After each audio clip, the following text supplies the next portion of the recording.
O Inquérito do Fim do Mundo mal foi lançado e já é best-seller.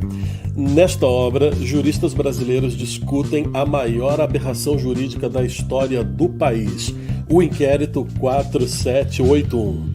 Hoje, no PH Vox Entrevista, vamos conversar com dois dos autores da obra, Kleber Tavares Neto, procurador da República, e Marcelo Rocha Monteiro, procurador de Justiça do Ministério Público do Rio de Janeiro. Aproveitem para conhecer um pouco sobre o livro e fazer suas perguntas para os convidados através do Superchat ou do hashtag Perguntas. Bem-vindos ao PH Vox Entrevista. E não se esqueçam de deixar o like e um comentário.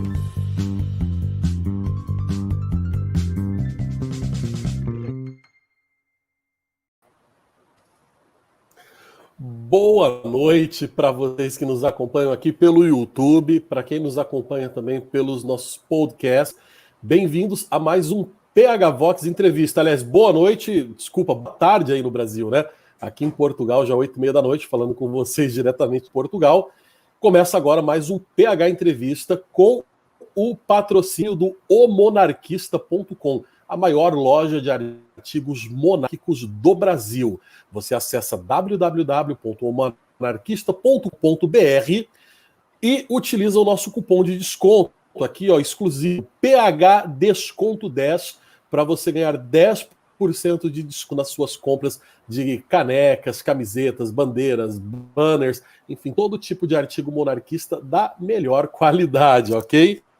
Bom, e hoje nós temos aqui uma entrevista especial com um livro que já é best-seller, né? Acabou de lançar e já é best-seller, O Inquérito do Fim do Mundo. E hoje eu não estou aqui sozinho, muito acompanhado com os nossos convidados aqui, não é? O doutor Kleber Tavares Neto e o doutor Marcelo Rocha Monteiro, né, as queridas excelências aí que estão aqui conosco hoje, para comentar aí sobre esse livro. A gente está rindo porque eu estava perguntando aqui nos bastidores como que era para chamá-los. Se era de doutor, excelência, que eu me lembro de um professor que eu tinha na época da universidade, o doutor Silvério, lá de Cacoal, em Rondônia, um homem de pequena estatura e grande ego, que ele gostava de ser chamado de professor doutor Silvério. Nossa. Boa tarde. Pessoal, como é que vocês estão? Tudo bem com vocês? Como é que tá? Comigo tudo ótimo. Com você, Marcelo? Com o senhor? Comigo tudo bem. Tudo ótimo. É uma alegria estar aqui participando desse programa. Vamos lá, tamo junto. Perfeitamente. Pessoal, não estava exatamente, né, na nossa pauta, mas eu queria, enfim, sugerir aqui, não é? Se os senhores quiserem, obviamente, né, fazerem uma pequena apresentação, falar para cada um aí do público, né, onde vocês moram, trabalham, um pouco da carreira de vocês, para depois a gente entrar propriamente aí nas perguntas sobre o livro, sobre os assuntos que todo mundo quer saber, não é? Vamos começar então, com os mais velhos, não vou nem perguntar a idade, que é para eu sabia que isso ia acontecer.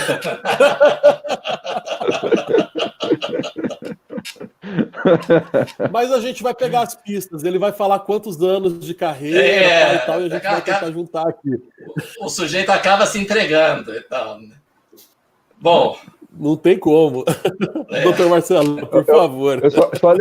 Só lembrar o pessoal aí que isso de dizer onde mora e onde trabalha na nossa profissão é sempre um risco, tá? Não é muito... É verdade. A generalidade, assim, por cima, por não dar um endereço exato, não. Bom, boa tarde a todos, ou boa noite, ou bom dia, dependendo de em que local estejam. Então, meu nome é Marcelo Rocha Monteiro, tive a alegria de ser convidado pela minha querida colega, promotora de justiça, Cláudia Pelvezan, para participar, junto com o Kleber, com a Ludmila Lins Grilo, com o Flávio Morgenstern e com tantos outros colegas aí desse time para esse projeto, né, do inquérito do fim do mundo. Eu sou um procurador de justiça, ou seja, eu sou do Ministério Público do Rio de Janeiro, né? No Ministério Público Estadual, a gente começa a carreira como promotor, né? Promotor de justiça, e depois, no final da carreira, você se torna procurador de justiça. Eu tenho 30 e poucos anos de Ministério Público, e todo esse tempo eu atuei na área criminal. Para ser exato, eu fiquei 10 dias numa vara de família, que foram os 10 dias mais longos da minha vida. Mas, tirando esses 10 dias, eu só atuei na área criminal, e eu trabalhei, quer dizer, o final da minha atuação como promotor, antes de ser promovido a procurador, foi no Tribunal do Júri. Eu fiquei 16 anos no Tribunal do Júri, aqui da cidade do Rio de Janeiro. Para quem não é da área, no Tribunal do Júri, você lida basicamente com crime de homicídio, né? Nas outras varas criminais, você lida com roubo, estupro, sequestro, etc. E no Tribunal do Júri, a atuação é mais voltada para o homicídio. E, além disso, eu sou professor de processo penal, né, da UERJ, né? Fui professor da Escola do Ministério Público, já atuei na Escola da Magistratura também e tal, mas já fui professor em curso preparatório. Daqui a pouco o Kleber vai me entregar aqui, dizendo que foi meu aluno, enfim, e sempre lecionando direito processual penal, né? Lecionei por um breve período direito penal, no comecinho, mas há muitos anos que eu estou na área do direito processual penal. Eu sou do Departamento de Direito Processual lá da UERJ, também estou lá há bastante tempo, há mais de 30 anos. Então é isso, a atuação voltada, né, para a área criminal. Eu costumo dizer que eu sou um sujeito de sorte, porque eu me dedico ao crime há mais de 30 anos e nunca fui preso, né? Então, estou no lucro. É isso. Quem disse que o crime não compensa, não é?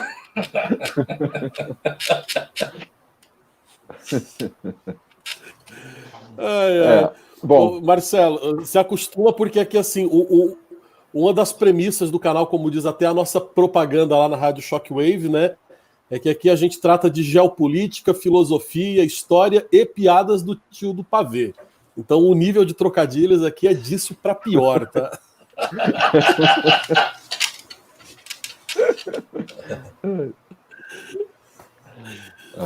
Kleber, por favor, meu irmão, a palavra é toda sua. Bom, eu conheço o Braz há um bom tempo, né? Até ficou engraçado ele perguntando se ia me chamar de doutor, senhor, sua excelência, meretríssimo, enfim. A gente já se conhece há um bom tempo, então não faria o menor sentido, ia ficar até estranho para mim. E até o Marcelo, antes de eu falar de mim, eu quero continuar falando do Marcelo Monteiro, né? Porque o artigo dele no livro é uma aula de processo penal. E o problema do inquérito é justamente esse. O maior problema dele é o problema do que é um inquérito, a questão do processo, né? E ele é professor de processo penal, foi meu primeiro professor de processo penal aos 17 anos num cursinho preparatório, né? Então, assim, já chegou naquele ponto que eu falo um monte de coisa que eu aprendi com ele, mas eu já nem lembrava mais que eu tinha aprendido com ele, né? Bom, mas vamos lá. Meu nome é Kleber Neto, Kleber Tavares Neto, eu sou procurador da República. Ele teve que fazer aquela explicação longa, dizendo que no MP estadual você começa como promotor e depois vira procurador, porque no MPF, Ministério Público Federal, o nome do cargo inicial já é procurador, só que é procurador da República, a gente fica procurando a República, né? E aí, o final da nossa carreira, você vira sub, né? Você parece que desce, você vira subprocurador-geral da República. E é algo que provavelmente eu jamais serei, porque são pouquíssimos no Brasil inteiro, né? Então, tem que fazer essa distinção aí para o pessoal entender que ambos somos procuradores, mas E fazemos basicamente a mesma coisa, só que um na área federal e outro na estadual. E ele faz no segundo grau, né, junto ao Tribunal de Justiça, enquanto eu faço junto à vara federal, né, pega mal, né, a subseção judiciária federal. Não tive esse privilégio de trabalhar sempre com... Oi? Aconteceu alguma coisa, Braz? Não, continua. Não tive esse privilégio de trabalhar sempre com o crime, né? Embora eu tenha sido escrivão de Polícia Civil no Rio, que é oficial de cartório, né, que chama, e delegado de Polícia Civil, e professor de Direito Penal na Universidade de Cuiabá, quando você entra no Ministério Público Federal, você não tem praticamente essa especialização no começo da carreira. Então, eu já tive que tratar de direito ambiental, ninguém merece, né? Enfim, e vários outros temas aí chatos. Mas a gente dá o máximo que pode, né? Até com direitos humanos. Eu tive um tempo trabalhando fortemente como direitos humanos, dando palestras de direitos humanos e virando persona non grata ao falar de direitos humanos. E aí eu estava encarando já esse negócio do inquérito, esse problema do inquérito, já desde assim que ele começou, eu estava falando dele. Então, quando a doutora Cláudia Piovesan, né, resolveu escrever o livro e chamar algumas pessoas, uma das pessoas que ela chamou, a doutora Ludmila, juíza Ludmila Lins Grilo, entrou em contato comigo para perguntar se eu também tinha algo a escrever, e por acaso eu tinha praticamente o teu pronto, né? Que era um livro que eu estava escrevendo sobre o tema, que estava com mais ou menos o tamanho de um artigo ainda. Eu tive só que atualizar ele, finalizar e tudo mais. E já era algo voltado para o leigo em geral, né? Um diferencial dessa ideia da Cláudia Piovesan é justamente escrever um livro que sirva como referencial não só para quem é da área jurídica, mas principalmente para o brasileiro em geral. Não à toa que as 2 primeiras tiragens já foram esgotadas e estamos partindo já para a terceira, e isso em 2 semanas. Né? Hoje, salvo engano, faz 2 semanas que o livro foi lançado e já estamos aí encaminhando para esgotar a terceira tiragem. Que maravilha, que maravilha. O Kleber, quando a gente se conheceu, ele ainda estava em Cuiabá na época, né? Depois voltou para o Rio e tudo mais e tal. E nos conhecemos por intermédio do Ricardo Gantz, né? Que está em estágio de hibernação agora, mas daqui uns dias a gente consegue fazer contato com ele e trazê-lo aqui para uma entrevista também. E, bom, pessoal, falando do livro, né? Aí já conseguimos ter um cálculo aproximado da idade do Marcelo, através dessas informações preciosas. E percebemos aí que o Kleber... Peraí, deixa eu explicar. O Kleber disse que foi meu aluno quando tinha 17 anos. Quando ele tinha 17 anos. Eu tinha 18, tá? Garoto prodígio. Ele. Era um prodígio, um precoce. A gente percebeu aí pela fala do Kleber também que ele gosta muito, né, da Greta Thunberg, desses assuntos ambientais e tudo mais. Tanto é que foi por isso que ele foi lá para Cuiabá, para ficar perto da Amazônia, né, virar ativista. Tem todo um ânimo por isso. Né? Enfim, falando em Amazônia, pegando fogo, vamos voltar aqui para o nosso tema, né, o fim do mundo, né, o inquérito do fim do mundo, né? Fazer um pequeno momento Ciro Bottini agora aqui, né? Pedir para o nosso diretor colocar aqui na tela a imagem da capa do livro. Aliás, essa capa é lindíssima, maravilhosa, né? E está com 30% de desconto na livraria do PH Vox, entendeu? Paulo Briguet vai ficar bravo comigo, né? Porque eu tô lá no Brasil Sem Medo também. Mas aqui na livraria do PH Vox está mais barato, está com 30% de desconto. E como o Kleber falou, o livro já vendeu a primeira, a segunda tiragem, então corre lá e compra o seu já para a terceira tiragem, não é? Porque tá fora de série, tá imprimindo e tá vendendo, literalmente tá vendendo igual pastel de feira esse negócio, entendeu? E agora vamos para a pergunta que tem tudo a ver aqui com o nosso sucesso, né? O sucesso desse livro. O Inquérito do Fim do Mundo, ele é um livro jurídico.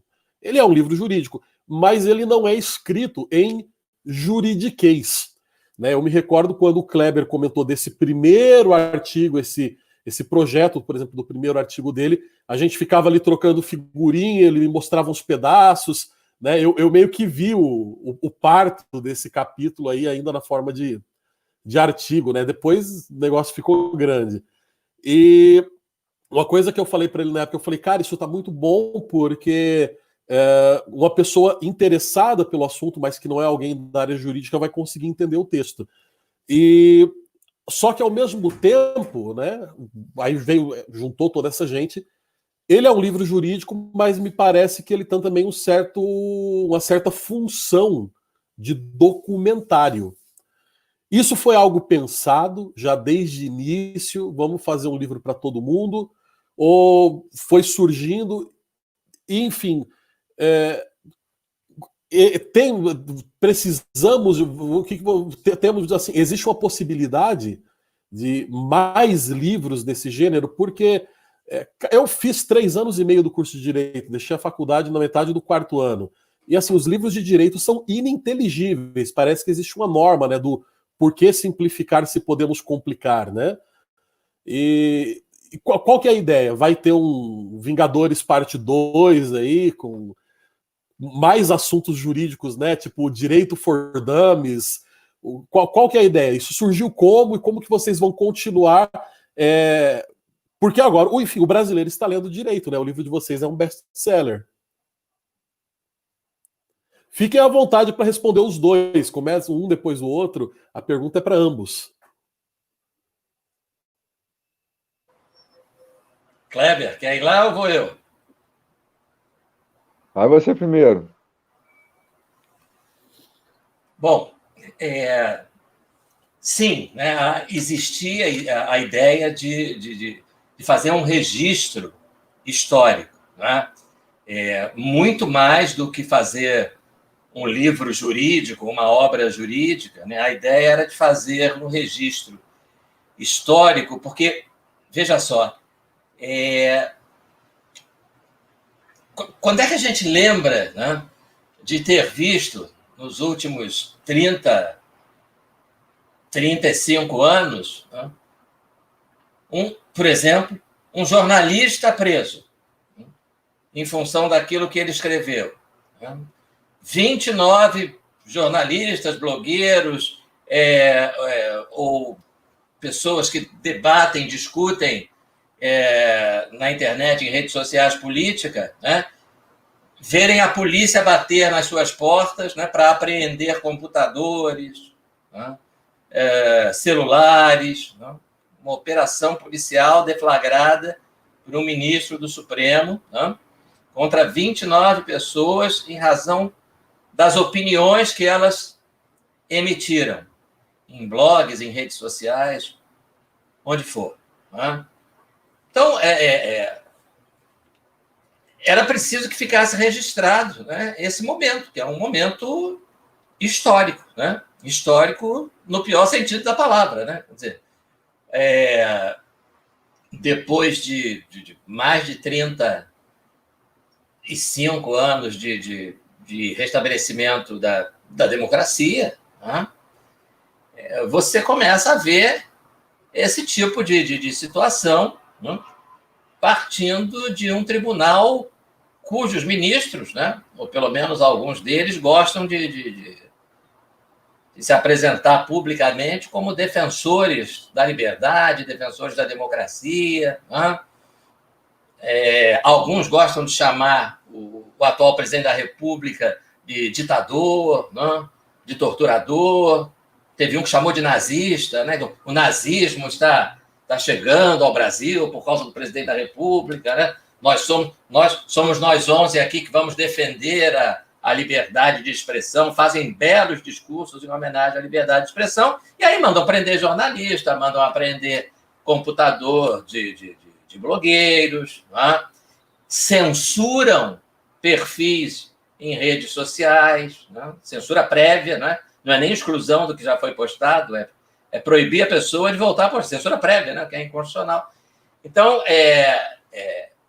sem contar o problema terrível, esse não é objeto específico desse livro, né? Quem sabe mais para frente, um outro projeto, o problema terrível do ativismo judicial, né? ativismo judicial também é uma manifestação de autoritarismo, porque você elege um governante, ele tenta implantar uma política pública, e aí vem um juiz que não foi eleito, ou vem um tribunal composto por juízes que não foram eleitos, né, são vitalícios, e dizem, não, a gente não vai, essa política aí não serve, né? Nós vamos adotar uma outra política pública. Então, o seu voto, né? Aquele voto, aquela eleição direta para presidente, né?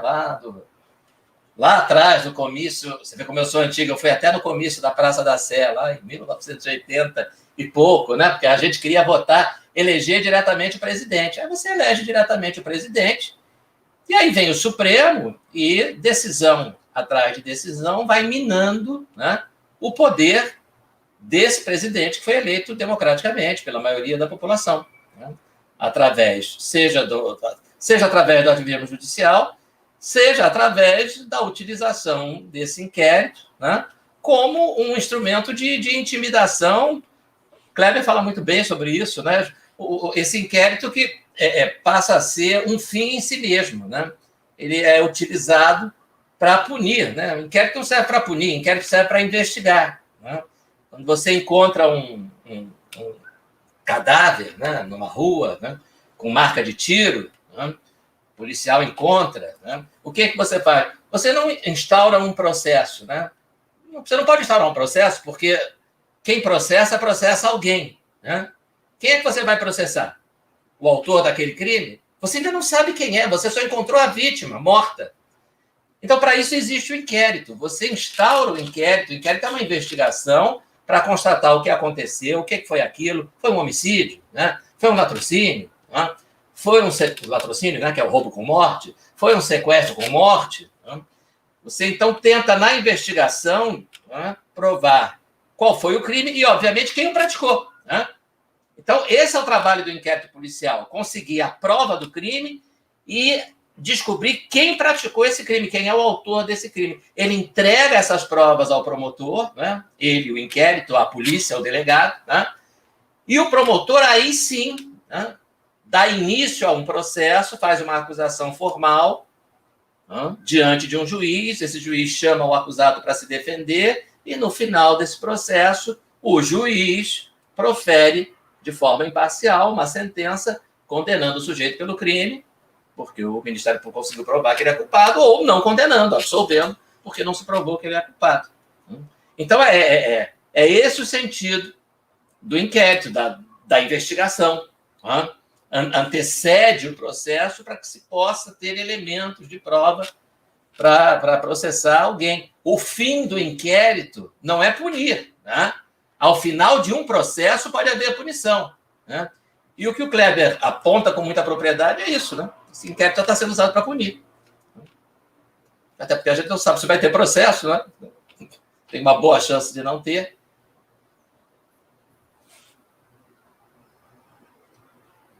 Você está no mudo, Kleber, tem que... É porque eu tosso muito, toda hora eu acho que estou com coronavírus e começo a tossir. Aí eu boto no mute. E também porque toda hora eu tenho ataque de riso vírus, também. Né? Do que eu... para não passar... Exatamente, não passar o vírus para vocês. O Marcelo coloca no mute, porque ele, que nem eu, ri de tudo. O Ricardo também, o Ricardo ganhou o apelido até de rir muito também. Ele também é outro também que não aguenta. Alguém fala alguma coisa, tem que rir. A gente vive... A gente está, né, até aqui de coisa ruim, né, de bosta, mas estamos rindo, né? O pessoal brinca, né? Que é passarinho que está na merda não canta, mas a gente não está nem aí para isso. Tem que fazer troça, esses dias tem que ridicularizar. Teve um ouvinte que ficou chateado comigo, ficou meio bravo aqui, porque a gente estava comentando um assunto meio sério, meio delicado, e eu comecei a rir. Aí o cara, o Braz está ironizando o sofrimento das pessoas. Eu falei, não, é que eu sou idiota assim mesmo, desculpa. Não, mas, assim, um dos traços que para mim são um dos melhores dos textos do Marcelo Monteiro, que inclusive remete ao próprio livro do Imbecil Coletivo, né, que é um marco na nossa literatura, é justamente a capacidade que ele tem de destruir né, moralmente ironizando assim, o que ele está analisando. Ele faz uma análise acabando com a própria seriedade daquilo, né? Então, aqueles ministros todo pomposos e tudo mais, você vai lá no Facebook do Marcelo Monteiro, ele acaba com aquele ar de excelência que ele tem, né? Então é algo também que eu tento fazer também, que é mostrar, olha, gente, isso não pode ser sério, né? Não, eles não podem ficar tirando onda de sério para a gente, né? Com isso que eles estão fazendo, com esse inquérito. E aí as pessoas falam assim, inquérito, inquérito, e aí vão pegando a raiz da palavra, né? Que nós temos muitos preconceitos por conta dos nossos colégios, né? Inquérito já pensa logo em quê? Inquisição, né? É um inquérito inquisitorial, né? Por isso que ele é ruim, porque ele é sigiloso. Mas se você for pegar simplesmente a raiz da palavra e a origem histórica, é inquérito porque está inquirindo as pessoas. O que é inquirir? É perguntar, né? Então é uma grande inovação, uma das grandes inovações da Inquisição é que, isso segundo Michel Foucault, hein? A verdade é as formas jurídicas.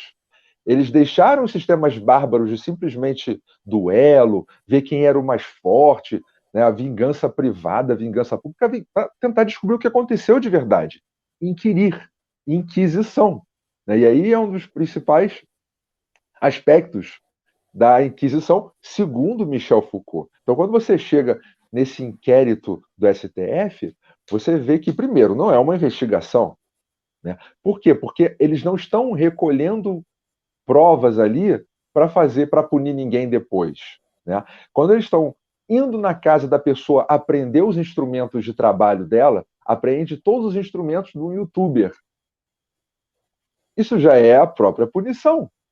Precisa depois o cara ser processado? Até porque, se você for considerar a nossa legislação, muitas vezes o máximo que aquele jornalista fez foi ter xingado, né? Isso aí tem várias situações dessa em que você lê o inquérito, você vê, não, mas o cara só chamou lá o outro lá de cara de mamão, cabeça de ovo, vergonha nacional. Ora, isso aí é uma injúria, uma difamação. Quando você vai para o nosso sistema processual, penal, né? Nosso sistema penal, o que vai haver ali é praticamente um cumprimento de prenda de festa junina, uma cesta básica, né? Porque tudo ali cabe transação penal, cabe composição civil, né? Então ninguém é preso por aqueles crimes que supostamente estão sendo cometidos de fake news, né? Que nem é fake news, isso aí o Marcelo também explica.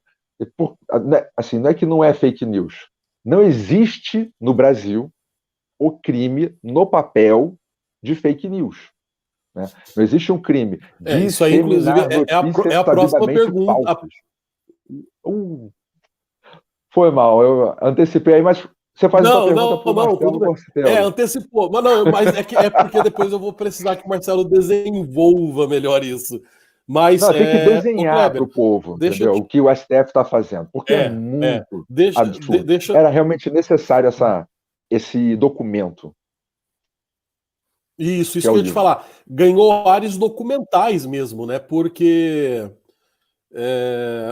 teve até um colega agora, teve uma pergunta agora de uma pessoa que está aqui na audiência, né? Deixa eu pegar aqui o nome da pessoa, para não ser injusto aqui com ela. Aqui, foi o último conservador, é o nickname dele, o último conservador. Ele perguntou aqui se existe, né, pretensão de tradução do livro para o inglês, ou algo do gênero, né? Porque é meio absurdo. Eu tento explicar, por exemplo, aqui na Europa, para alguns amigos, o que está acontecendo no Brasil, e o pessoal tem uma certa dificuldade de entender. Eles acham que eu estou forçando a barra, estou exagerando um pouco. E eu até amenizo, na verdade, assim, para simplificar a história, às vezes.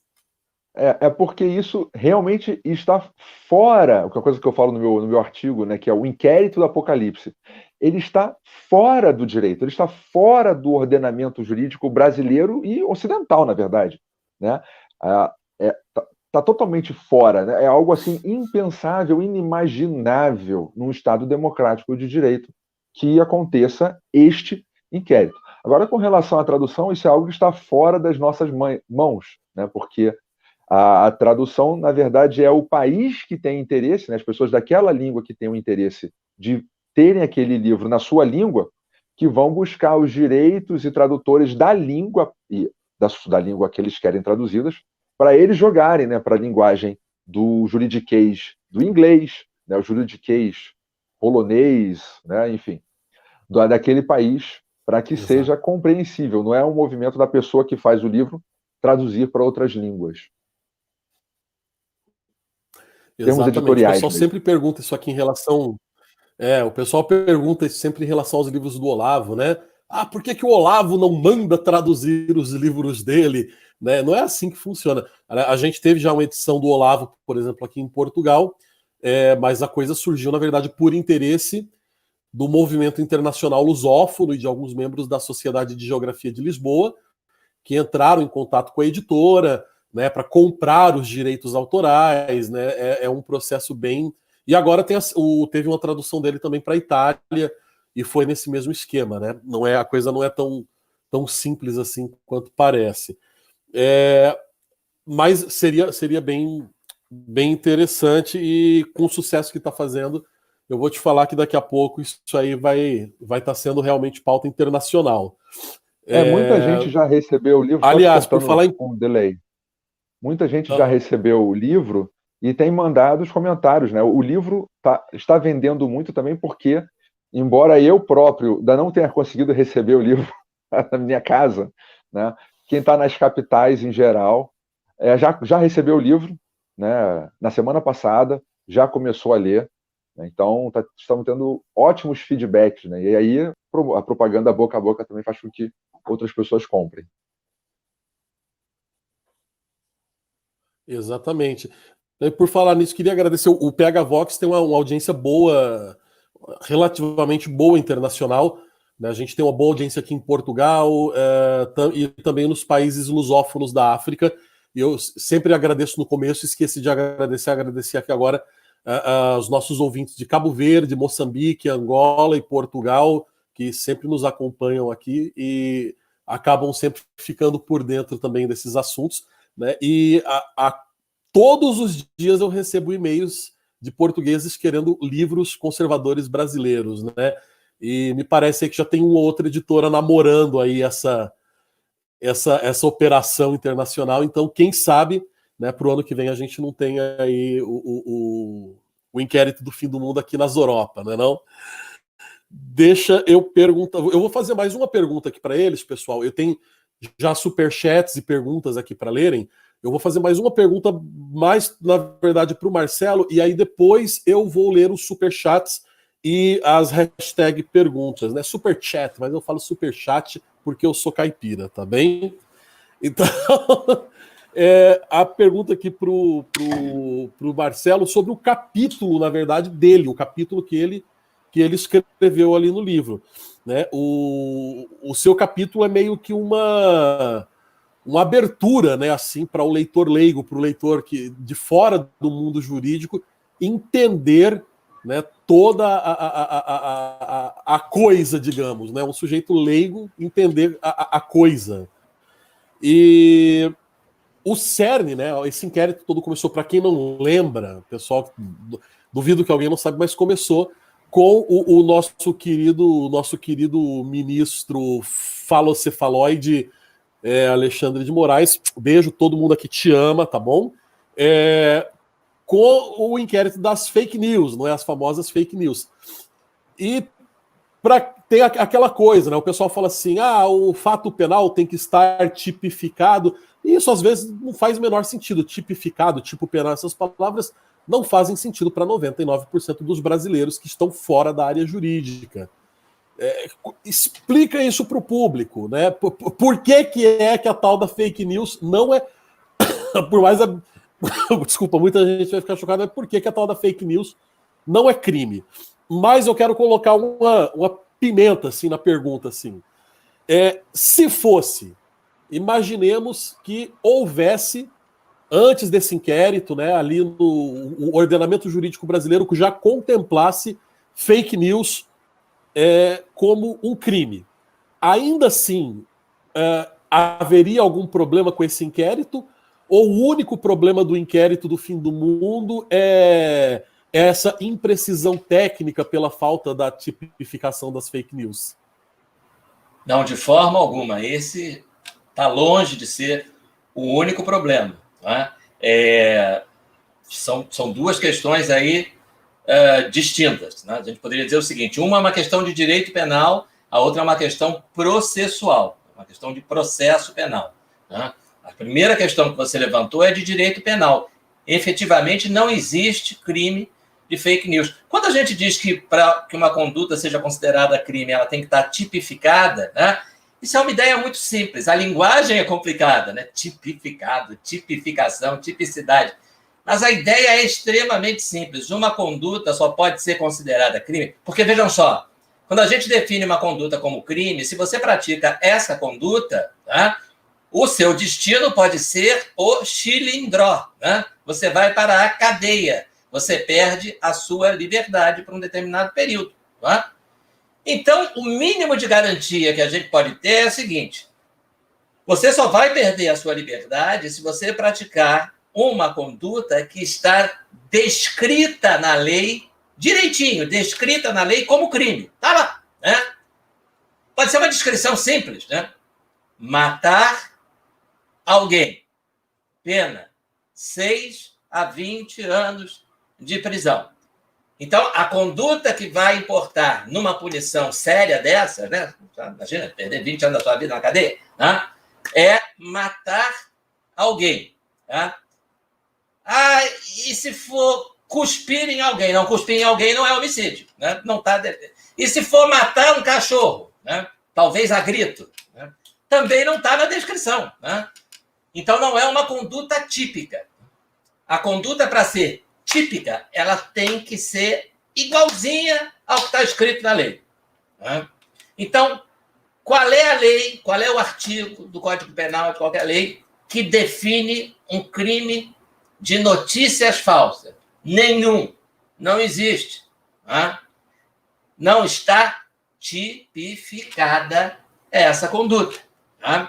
Claro, você tem calúnia tipificado, você tem difamação, você tem injúria, você pode ter crime de ameaça. Né? Mas fake news, eu costumo dar o seguinte exemplo. Né?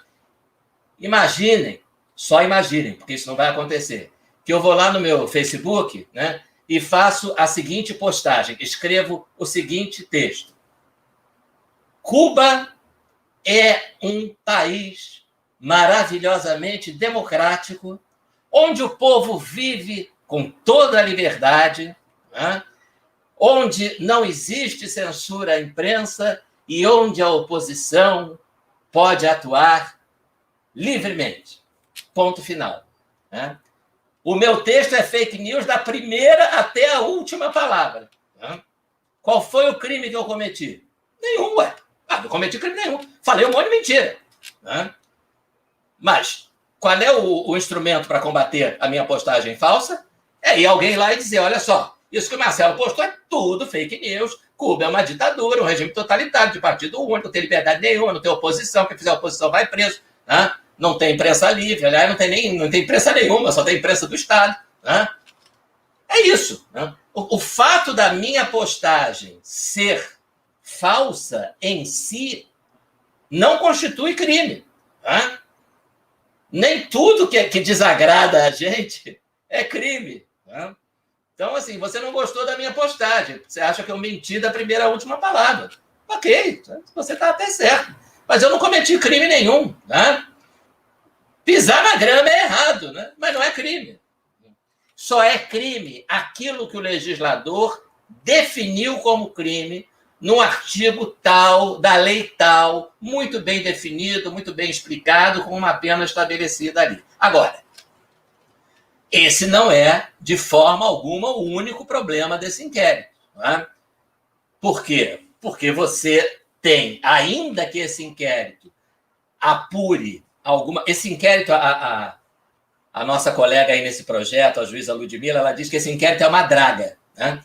E esse já é um dos problemas dele. Ele arrasta, né? Ele traz para si os mais diversos fatos. Né?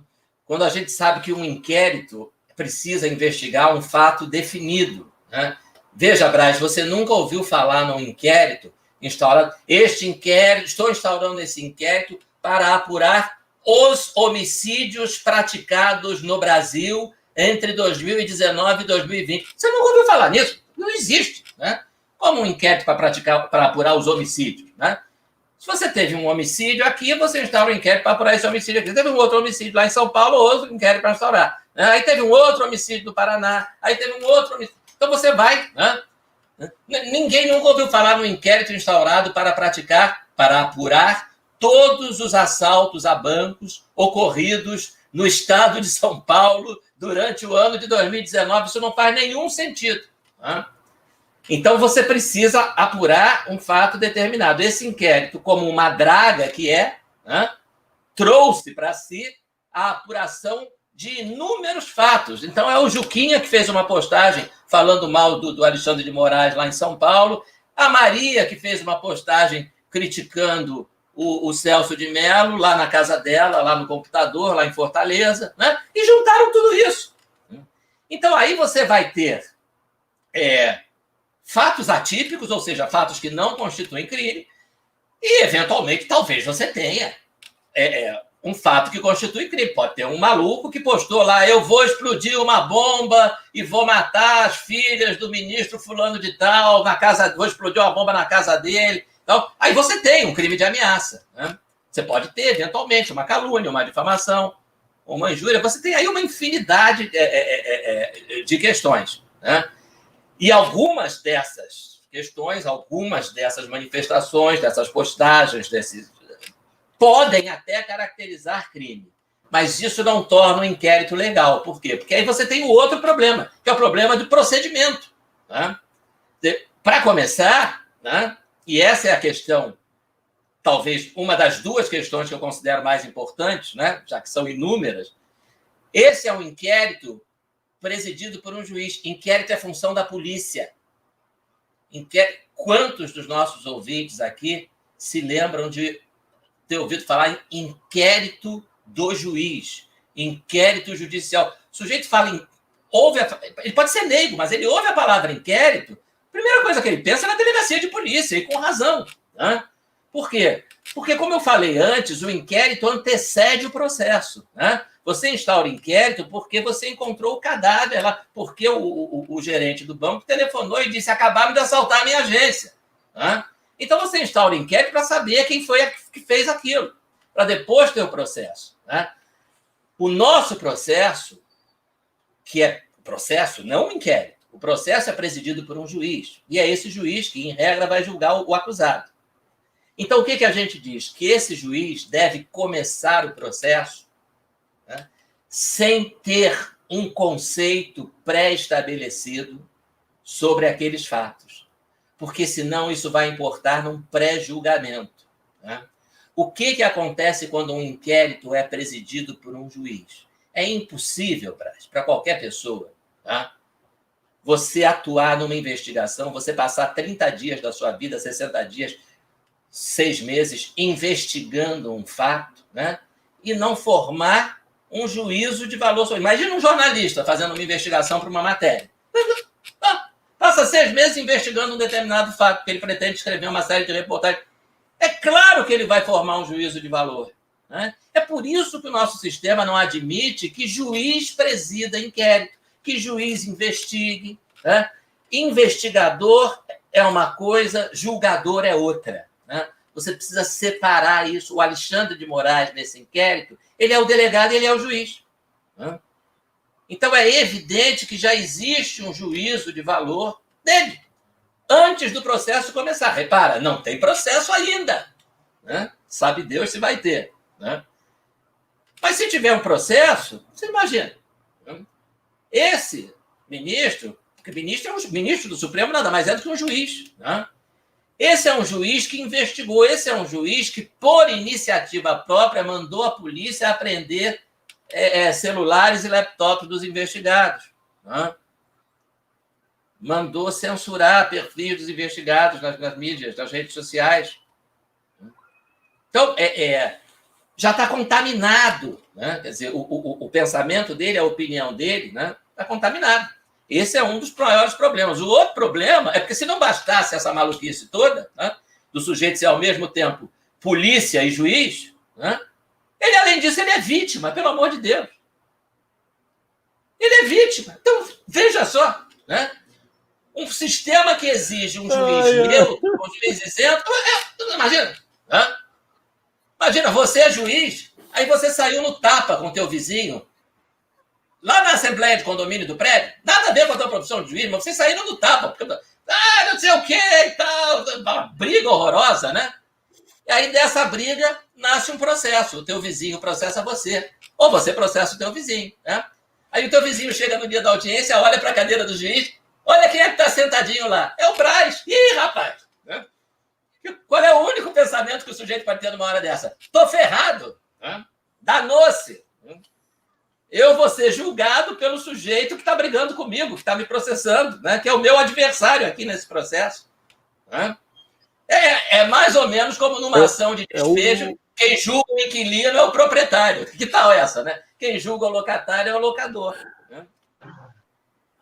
É o famoso dono da bola, Marcelo, né? Teve Teve alguma das medidas que ele pediu que ele indeferiu? Pois é, você imagina, né? Uma coisa... Eu acho que precisa de uma busca. Não, eu acho que não. É verdade, eu estou errado. É verdade, você está certo.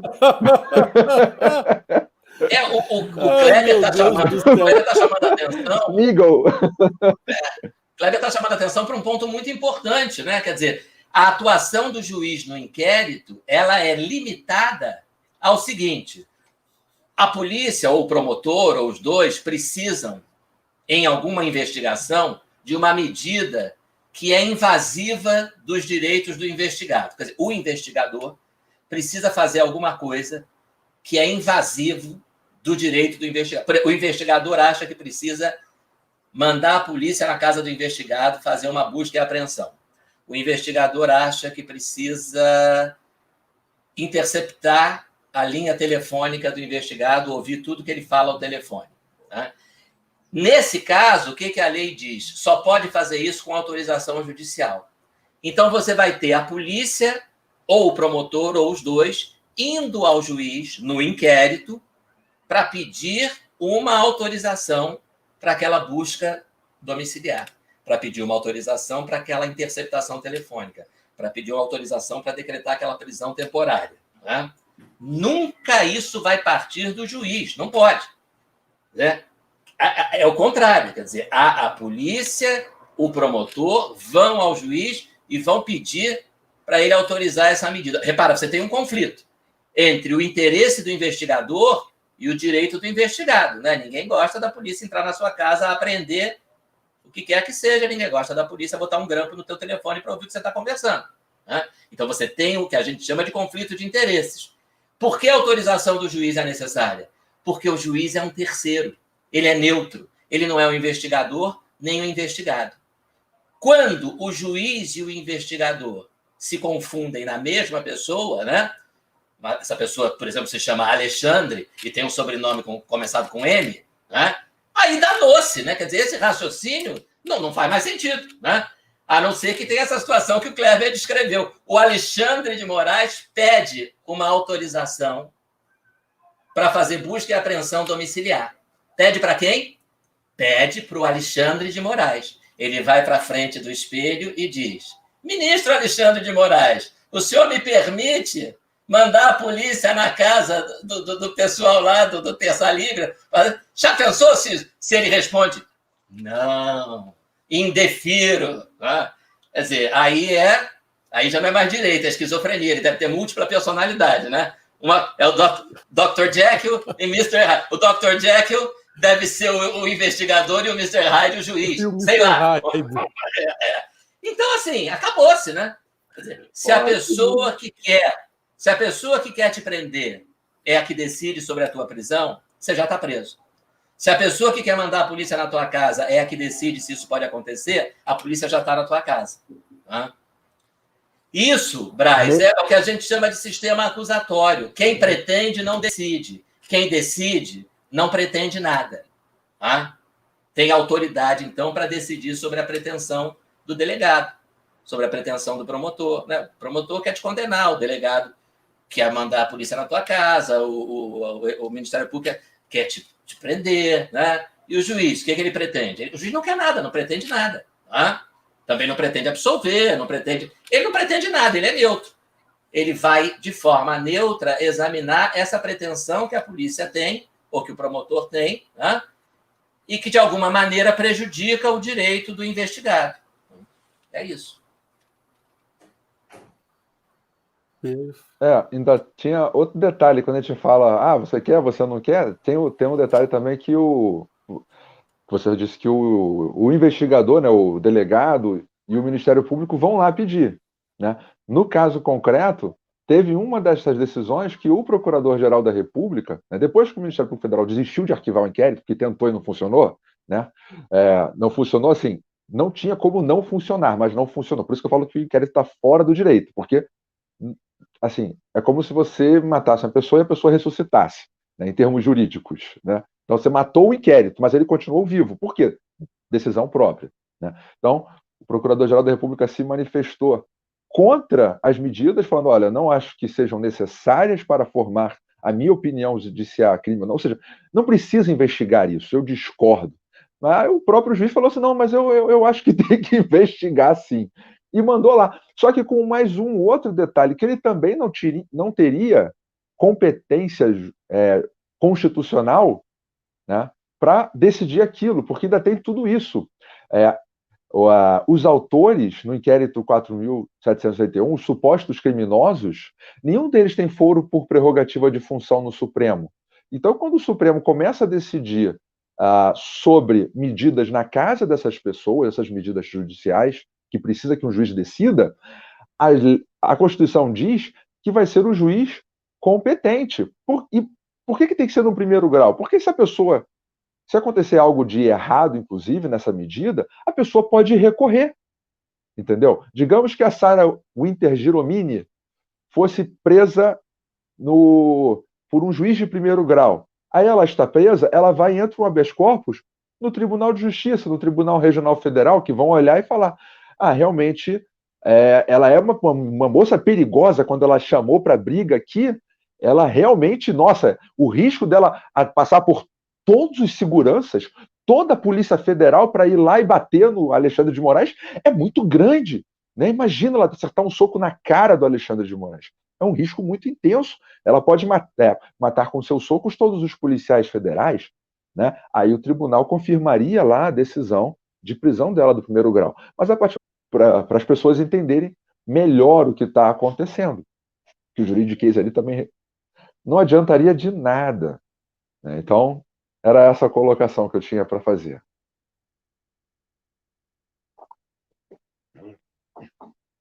Tudo certo aí, Marcelo?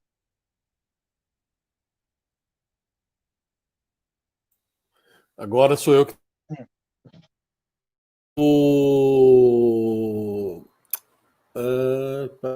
Peraí que apareceu uma mensagem aqui para mim. Não, pronto, tá tudo certinho. Beleza. Pessoal, só lembrando que o melhor superchat também vai para o Twitter do PH Vox, né? A gente vai fazer lá o Twitter com o pessoal da audiência. Agora virou a tradição aqui, o melhor superchat vai para o nosso Twitter. E eu vou ler agora aqui para vocês algumas perguntas, né? Que o pessoal enviou. Quem quiser mandar perguntas, pessoal, hashtag pergunta para nossa equipe de moderadores localizar a tua mensagem, selecionar e mandar aqui para mim. Ou se você quiser fazer uma pergunta e contribuir com o funcionamento desse canal, né, para ajudar a gente a pagar as despesas com internet, com streaming, essa coisa toda, você abre o seu coração e a sua carteira e manda aí a perguntinha através de um superchat, tá bem? E eu vou então começar aqui agradecendo ao Luiz, que acabou de se tornar membro do canal. Que é outra maneira de você apoiar também o nosso canal, é tornando-se membro. Você colabora com um valorzinho ali todo mês, faz parte do nosso grupo exclusivo do Telegram, recebe conteúdo exclusivo lá no nosso grupo, análises, podcasts, vídeos, fotografias, uma série de coisas, e também participa do sorteio de livros e outras coisas todos os sábados aqui no canal. tá? No sábado passado, o Paulo Henrique sorteou o livro do Gustavo Corsão, sorteou caneca do PH Vox, e esses sorteios são exclusivos para membros. Então, quando você nos patrocina, a gente devolve isso para vocês em sorteios, além de devolver em forma de muito amor e carinho e colocando vocês também nas nossas orações. E a próxima, vamos lá, pergunta aqui do Irã Edson. Não é uma pergunta. O Irã Edson perguntou o que aconteceu com o meu cabelo, se a polícia me pegou. Não, Irã Edson. Porque pentear o cabelo de manhã, aí lavar cabelo, demora muito tempo, entendeu? Então, corto o cabelo, eu poupo o tempo lavando. O sabão que eu tomo banho, eu lavo a cabeça. Não tenho que gastar tempo com frescuras no cabelo. E economizo ainda uns 35 euros por mês de cabeleireiro e barbeiro. Gastei 20 euros numa máquina aquela maquininha de 20 euros resolve todos os meus problemas agora. E eu não preciso sair agora aqui da aldeia nem para ir no cabeleireiro, entendeu? Fico internado aqui, só. Então, esse é o motivo desse meu corte de cabelo aí. Mentira, é porque eu gosto muito do ministro e eu tô querendo imitá-lo, entendeu? Para ele saber. Vamos lá, agora eu quero perguntas pro pessoal aqui, ó. As confecções semi. É uma pergunta meio engraçada, mas tem uma coisa bem séria nisso aí, ó. Os ministros, será que conseguem ler e entender? Eu acho que, pessoal, Kleber ou Marcelo, que você comentar isso, eu acho que foi o próprio professor Olavo que comentou uma vez numa live por esses dias agora, né? Do problema do analfabetismo funcional que afeta, né, praticamente toda a população brasileira e que os nossos ministros não ficam de fora, né, dessa, né? O que vocês querem comentar essa pergunta aí? Se os ministros conseguem ler e entender? Olha, nesse caso do inquérito, eu tenho absoluta certeza de que, se não a totalidade, a grande maioria tem plena consciência da ilegalidade que eles estão cometendo. Tá? Não é um problema de falta de compreensão, não. Eu me lembro, no dia em que votou-se no plenário do Senado exatamente a legalidade ou não do inquérito, o resultado foi 10-1, né? O único que votou pela ilegalidade, que até usou a expressão, que é o título do nosso livro, né? Inquérito do Fim do Mundo, foi o ministro Marco Aurélio. Né? E o voto do ministro Marco Aurélio está tudo ali. Você pega o voto dele e você vai entender perfeitamente quais são as ilegalidades que fazem com que esse inquérito tenha que ser considerado, como ele disse, um inquérito morto, né? Não tem como salvar. Né? Ainda que existam, né? Aquilo que você, Braz, havia perguntado agora há pouco, ainda que existam eventualmente ali alguns fatos que tenham natureza de crime, né? A forma que está sendo seguida, o procedimento, é ilegal. E procedimento não é uma coisa gratuita na justiça criminal. Né? Não é a forma pela forma. Né? Então, por exemplo, você não exige que o juiz seja neutro porque você acha bonitinho. É bonitinho, né? Vamos inventar um negócio, o juiz tem que ser neutro. Não é isso. Isso é uma razão de ser. Né? Se o juiz não for neutro, né? Se você for julgado pela pessoa com quem você brigou, né? A pessoa com quem você teria dado um tapa, teria dado um soco, você já está condenado, porque ele é a vítima. Né? Ele não gosta de você. Então, existe... E aí você verifica que um dos ministros, no seu voto, né, professor de Direito Constitucional, ele disse que a defesa da instituição, a instituição é o tribunal dele, né, é o Supremo, a defesa da instituição é mais importante do que formalidades menores. Então, o que ele está dizendo é o seguinte: os fins justificam um dos meios. Né? Eu sei que eu não estou seguindo as formalidades, mas que se dane. Tá? O que a gente quer é calar a boca de quem nos critica. O famoso foda-se. Tá. Você imagina um ministro dizer uma coisa dessa, né? Quer dizer, formalidades menores. Ele chamou o devido processo legal de formalidade menor. É uma mera formalidade. Né? O juiz é investigador, é promotor, é vítima, é tudo ao mesmo tempo.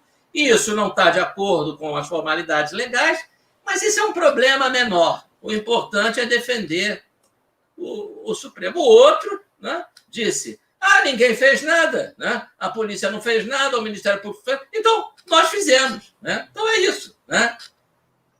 Como se fosse possível um negócio desses. Né? Quer dizer, o sujeito assim, não... Eu sou o ministro do Turismo, o Ministério da Saúde não está fazendo nada, eu vou fazer. Não, e eles mesmos inventam formalidades que inexistem na lei quando é para absolver, às vezes até de crimes bárbaros, né? Por exemplo, a pessoa estava algemada durante a audiência do tribunal do júri e o despacho lá determinando a algema era um despacho padrão. Aí vai lá e anula o tribunal do júri de um assassino, né? Porque ele ficou parecendo uma besta, né? Presa, feroz, né? Isso poderia causar um preconceito. Dentre outras formalidades que não existem na lei, como a ordem com que cada um tem que falar no momento do... Ou seja, quando interessa, né, isso daria para fazer uma coleção de momentos em que eles se desmentiram com relação a tudo que eles falam. Né? Daria para fazer uma coleção disso, para ver que realmente eles não estão seguindo a lei, né? Não estão seguindo princípios, não estão seguindo nada ali. É realmente, olha, é assim porque nós estamos decidindo assim. É o direito como vontade. Vontade de quem? Vontade do mais forte, vontade deles. Ô, Kleber, esse é um tribunal, Braz, esse é um tribunal que em 2005, 2006, né, julgando um pedido de um sujeito que estava cumprindo uma pena respeitável, né, porque ele estuprou 3 meninos, né, na época violentou, se dizia, né, um menino de 6 anos e 2 meninos de 7 anos, né? E a lei dizia: estupro é crime hediondo, vai cumprir a pena inteira em regime fechado, não tem conversa, para estuprador não vai ter regime semiaberto, regime aberto. Esse tribunal, né, por 6-5, disse que a lei era inconstitucional, porque, afinal de contas, coitadinho do estuprador, né? Isso feria o princípio da individualização da pena, uma coisa maluca, né? Como se a individualização da pena não tivesse, por exemplo, na dosimetria da pena. Você diz assim: esse estuprador é pior do que aquele, então eu condeno esse a 10 anos e aquele eu condeno a 8. Né? Mas não, o Supremo Tribunal Federal inventou, né, que o fato do sujeito cumprir a pena inteira em regime fechado, né, viola a Constituição, porque viola a individualização da pena. Né? Só lembrando que cumprir a pena em regime fechado significa cumprir a pena do lado de dentro da cadeia. É uma praxe, né? Coisa antiga, né? Se usa muito. Né? O Supremo diz que é inconstitucional. Quer dizer, se usa muito no resto do Brasil mundo. Não né? se usa... exatamente. No resto do mundo. Aí o Supremo diz, então, significa o tempo todo, o preso, 10 anos... O preso ficar preso. O preso fica preso, né? A cadeia está aqui, né? Você preso fica aqui, não aqui. Aqui é o lado de fora. Né? Você fica aqui. Mas aqui quanto tempo? Os 10 anos que eu fui condenado? Os 10 anos. Não, isso é inconstitucional. Eu quero ficar 1/6 aqui. Aí depois eu passo para cá. Né? Passo para cá e de noite eu volto para cá. Aí depois, com mais 1/6, eu fico do lado de fora o tempo todo, cumprindo a pena em regime aberto. Cumprindo a pena em regime aberto. Pensem nessa frase, tem que explicar isso para um americano. Né? O sujeito está cumprindo a pena. Que pena? De prisão. Em que regime? Aberto. Né? Aberto? O que quer dizer isso? Quer dizer que ele fica na rua. Mas está cumprindo a pena. O nome diz é cumprir pena de prisão. No Brasil é. Tá. Então tá bom. E se disser que não pode isso, é inconstitucional. Né? Agora, quando é para estuprador, aí todos os vem todos os benefícios. Né? Tudo é válido para dar direitos, supostos direitos, à estupradora, à assaltante, a traficante em Morro do Rio de Janeiro. Até suspender a operação da polícia vale. Né? Agora, quando alguém critica o Supremo, aí não, aí é a fúria da lei, não é nem a força da lei, é a fúria da lei. Aí prende, né? Você está preso, jornalista preso, gente. Jornalista preso, né? E, como disse o Kleber, né? Inquérito é inquirir, é fazer pergunta, né? Sabe o que perguntaram para o jornalista antes dele ser preso? Nada, né? Primeiro prende, né? Aquele filme do Velho Oeste americano. Atira primeiro e faz as perguntas depois, né? Então, primeiro coloca o sujeito em cana e depois pergunta alguma coisa para ele. Pois é, eu vou perguntar pro Bernardo Kister se o que o pessoal perguntou quando levou o celular e o computador dele, né? A gente estava até na época pensando em mandar o áudio lá do gemidão do Zap, né, para ver se alguém lá na PF abria e tal, mas acabamos abortando a missão, que ficamos com medo de termos os nossos celulares apreendidos também, não é? Tem uma pergunta aqui da Juliana Gama, também que é da nossa equipe de moderação. Juliana mandou um superchat, obrigado, Juliana, pela contribuição. E ela pergunta, acho que a primeira pergunta cabe mais à editora, né? Mas seria mais para a Cláudia, ela não está aqui hoje. A Cláudia Piovesan, que é se a editora pretende lançar um livro sobre a origem do ativismo judicial. Acho que vocês não têm como responder pela editora, ou não sei se já está tendo um plano e vocês já estão aí no bem bolado, né? E ela completa a pergunta com: o neoconstitucionalismo tem relação com o ativismo judicial? Bom, já que o meu está aberto aqui, eu vou responder. Sim, existe toda uma relação entre o neoconstitucionalismo e o ativismo judicial. Praticamente, eles foram pensados juntos, né? Você tem o neoconstitucionalismo justamente para possibilitar o ativismo judicial, e eu abro no meu livro, inclusive, um dos capítulos, né, do meu artigo, é justamente explicando o ativismo judicial, por que no Brasil ele é tão mais exacerbado, tão mais acelerado do que no resto do mundo, né, para depois concluir que o inquérito já ultrapassou essa fase de ativismo, ele já é uma outra coisa, né? Já não é a questão de fazer política simplesmente através de decisões judiciais, já é uma outra coisa, né? É só ler o artigo lá. Agora, com relação à parte de escrever livros, a verdade é que nós temos vários projetos de livros a serem escritos. Eu tenho os meus projetos de livros. Nós temos alguns projetos de coisas a serem escritas, mas se a gente ficar falando muito, pode dar azar. Exatamente. Silentium est aureum, né? Então... O meu advogado me orientou a não responder essa pergunta. Não, o livro só está indo para a terceira tiragem porque não deve ter chegado nenhum ainda na mesa dos Supremos, né? Por isso que ainda já está indo para a terceira tiragem, as pessoas estão recebendo, e o único...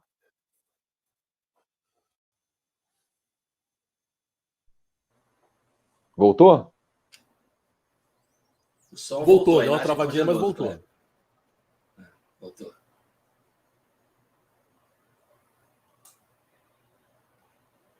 E aí, Kleber? Tá nos ouvindo? Rapaz, o Xande tá... O Xande... Olá. Kleber, se a Polícia Federal levou seu celular, dá um grito aí.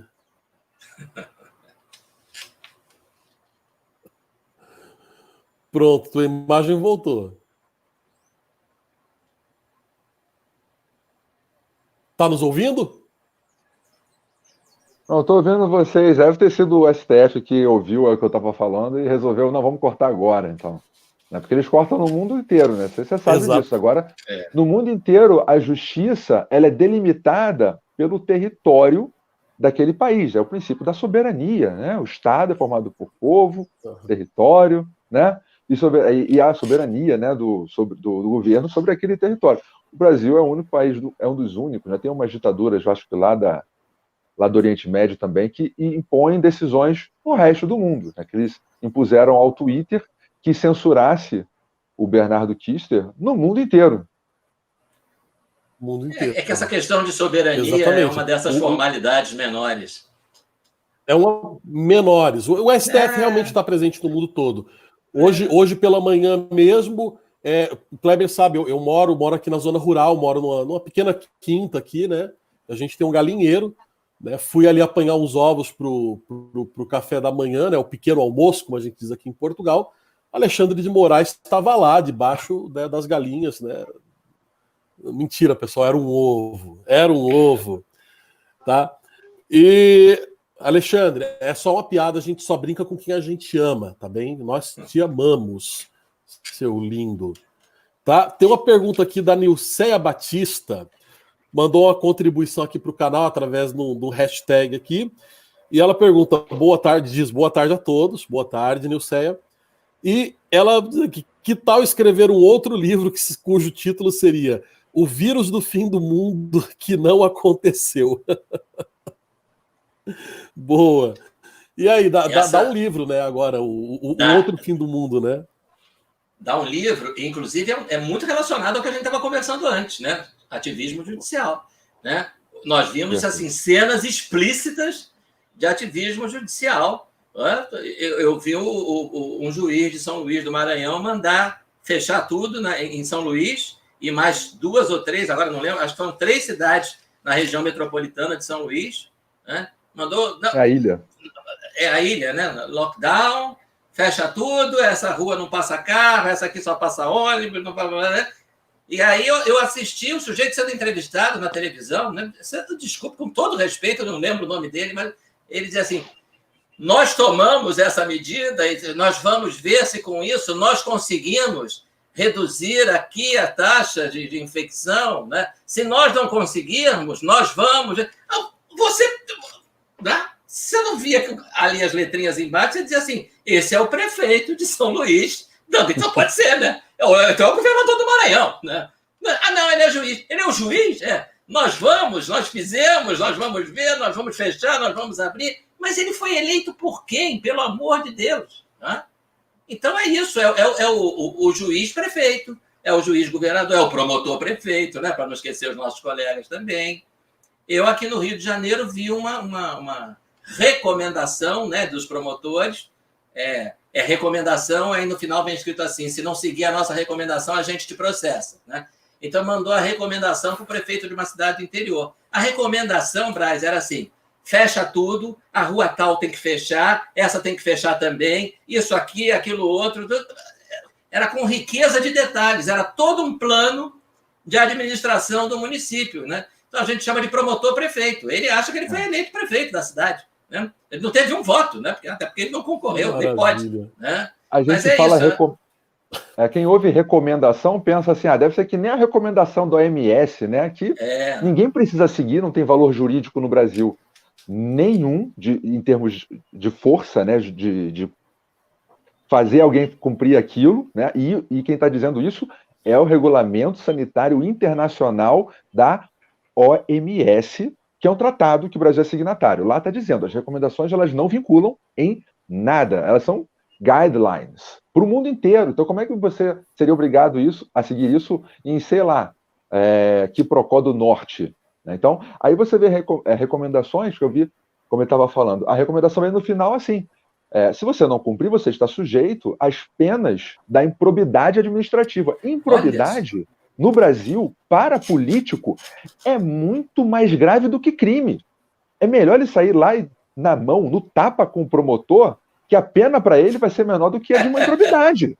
Sério? Eu estou falando sério. É o cara ficar inelegível por 8 anos, 4 anos, mas já acabou a carreira do cara. Acabou a carreira do cara. E aí recomenda o quê? Recomenda que, eu vi umas assim, que violam texto expresso da Constituição. Fechar igreja. Você tem o artigo 19 da Constituição dizendo o Estado não vai se intrometer em templos religiosos, na atividade religiosa. Você quer coisa pior do que mandar fechar uma igreja? Né? Não precisava nem da Lei 13.979, né? Dizendo que atividades essenciais não podem ser afetadas de jeito nenhum. E igreja atividade religiosa está como atividade essencial pelo decreto do presidente da República. Então isso quer dizer que, por exemplo, se o prefeito acaba com todos os ônibus que vão para aquela igrejinha, as pessoas podem entrar com uma ação e falar assim, não, quero a linha volte a funcionar, porque eu não estou conseguindo ir para a igreja. Com base neste argumento que eu estou falando para vocês, por exemplo, o nosso presidente do Supremo Tribunal Federal julgou uma suspensão de segurança dizendo que tinha que voltar a liberar o trânsito para as pessoas poderem trabalhar numa fábrica de cerveja, porque era atividade essencial. Fabricar cerveja, atividade essencial. Tudo bem, eu também gosto de cerveja, gente, mas... foi como... Eu também, quem me conhece sabe, mas foi como aqui em Portugal, onde, por exemplo, foi liberado primeiro a abertura dos cafés, para depois liberar, um mês depois, liberarem a abertura das igrejas, né? Então, quer dizer, ir ao café é prioridade, apesar de que, da maneira que anda, né, a nossa sociedade ocidental, realmente, né, na preferência das pessoas, acredito que o café realmente é prioridade, né? E o governo, então, seguindo aí, um governo muito democrático, né, que segue a vontade do povo, permitiu que os cafés abrissem. Para quem conhece os nossos cafés aqui, os cafés aqui do sul da Europa, né, Portugal, da Itália, da França, né, eles geralmente são desse tamanhozinho assim, né, e fica um monte de gente espremidinha lá dentro, né. E as igrejas aqui costumam ser muito amplas, né. Essas igrejas são perigosíssimas, né, porque o vírus gosta de rezar e aí o vírus entra lá dentro, né. O vírus não gosta muito de vinho. Eu acho que a fumaça, né, do cigarro dentro dos cafés afasta o vírus. Deve ser a única explicação possível. Olha aqui, vamos para o senhor JJ Santos, que é o primeiro ministro emérito aqui do nosso canal, certeza de audiência, mandou aqui uma contribuição e colocou: o que é fake news? Ninguém sabe, ninguém viu. É tipo caviar, senhor JJ Santos. Ninguém nunca viu nem comeu, só ouve falar, entendeu? É mais ou menos isso. Né? E o J, ele depois mandou outra contribuição e complementou, né? O nome disso é justiça com as próprias mãos. É, exatamente. Olha, confecções semi. Pergunta aqui que tá pano para manga. Ela mandou aqui um hashtag pergunta e disse: existe possibilidade de processar os ministros do STF por lucro cessante por parte dos atingidos?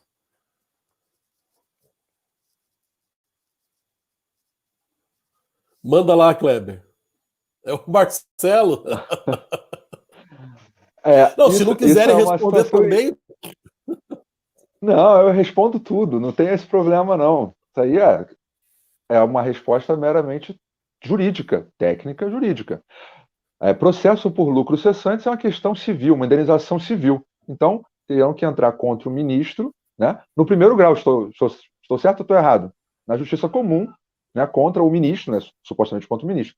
Claro que a gente tem, se fosse falar questão técnica mesmo, pelo artigo 37, parágrafo 6º da Constituição, se você sofre um dano do Estado, então você teria que entrar contra o Estado, e aí, depois que o Estado é condenado, aí o Estado vai processar o causador, o seu funcionário, o causador daquele dano. É basicamente o que aconteceu com a questão do Deltan Dallagnol, que entrou com uma ação contra o Gilmar Mendes, por conta de uma ofensa que teria sido proferida pelo Gilmar Mendes, né? Só que ele entrou não contra o próprio Gilmar Mendes, mas contra a União, né? Porque o Gilmar Mendes é do STF, a STF é da União, né? República Federativa do Brasil.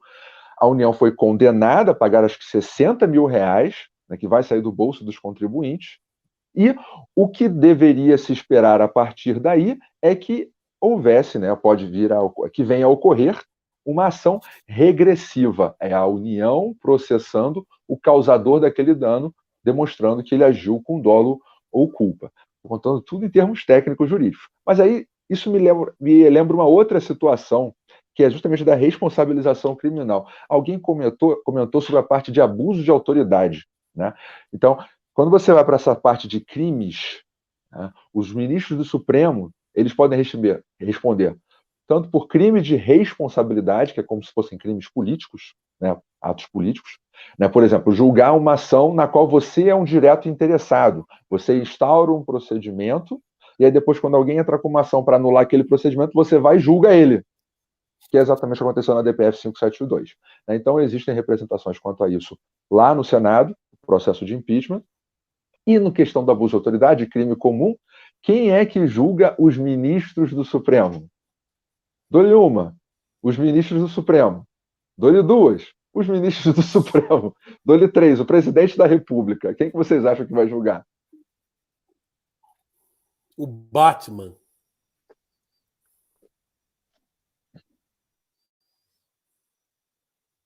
Alguém poderia perguntar, mas e Marcelo. as organizações internacionais, né? Também não houve um protesto uma representação do Ministério Público Pró-Sociedade, que é uma associação da qual nós fazemos parte, lá na OEA, né?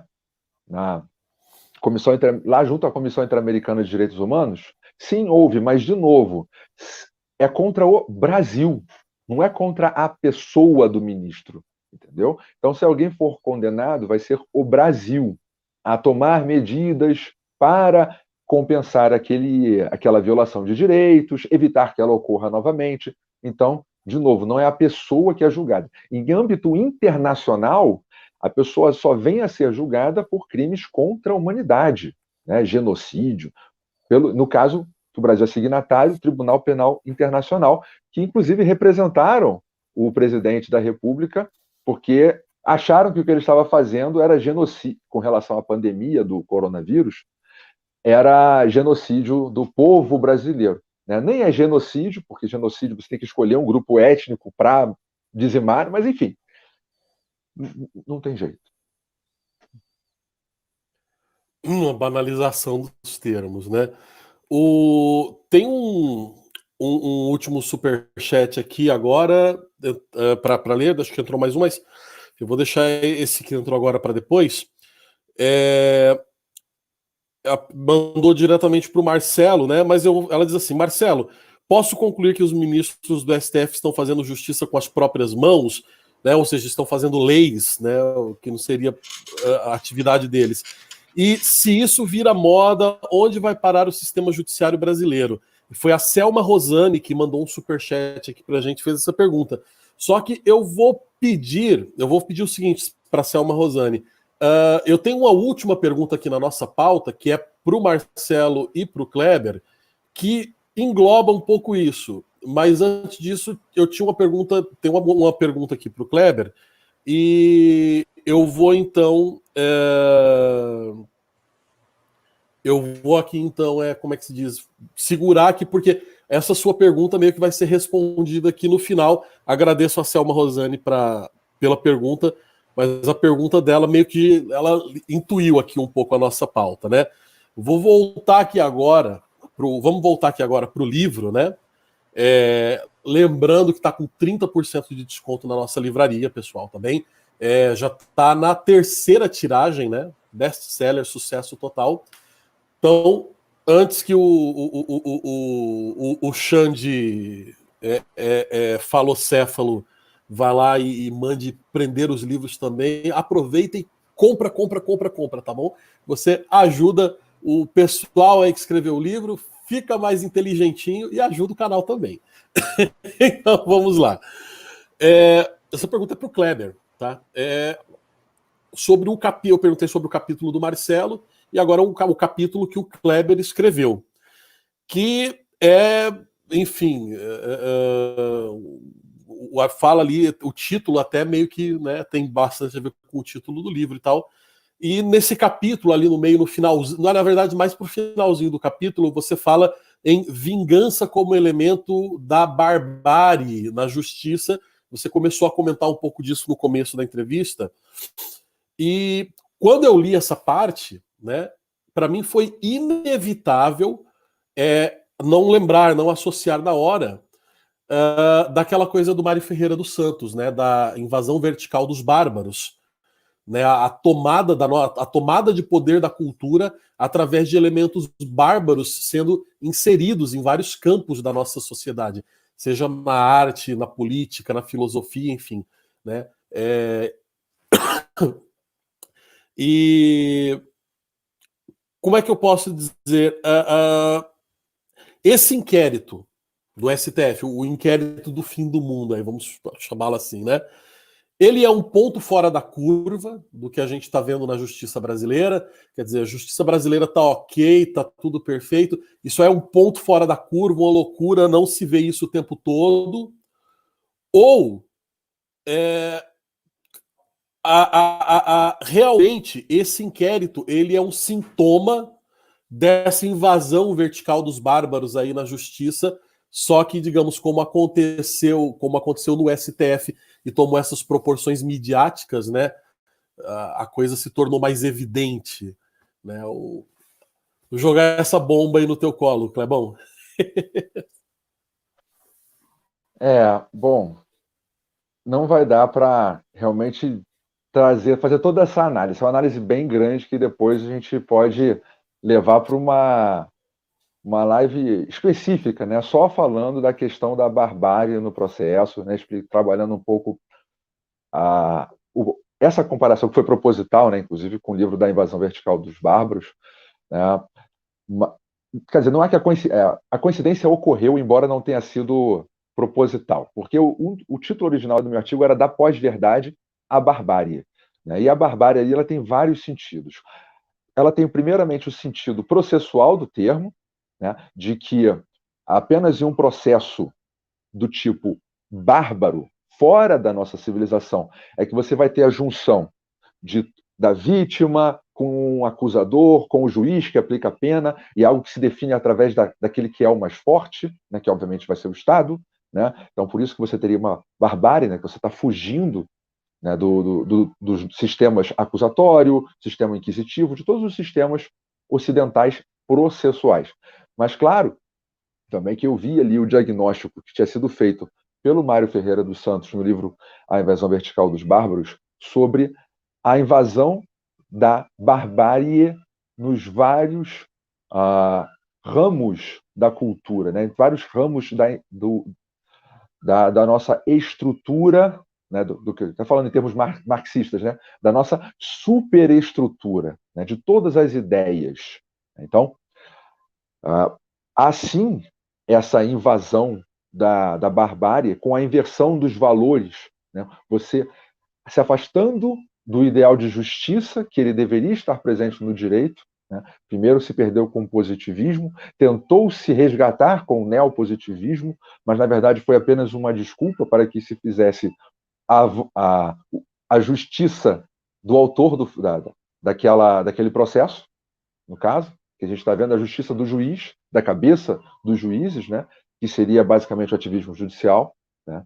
Então, embora eu fale embora seja possível analisar que o ativismo judicial é sim um desenvolvimento desta invasão vertical dos bárbaros, né, o inquérito já está além disso, já é a própria barbarização. E se você for pegar os livros do Mário Ferreira dos Santos, é óbvio que ele não antecipa o ativismo judicial, porque na década de 60 isso ainda era, no Brasil, impensável. Isso é algo que foi possibilitado grandemente pela atual Constituição de 1988 e a doutrina jurídica que foi importada principalmente pelo Luiz Roberto Barroso através de seus livros de interpretação da Constituição. Mas, sim, a ideia que é antecipada há muitas décadas atrás pelo Mário Ferreira dos Santos, né, o movimento que ele identifica, né, ele ocorreu sim no direito, só que não da forma que ele estava vendo naquele momento.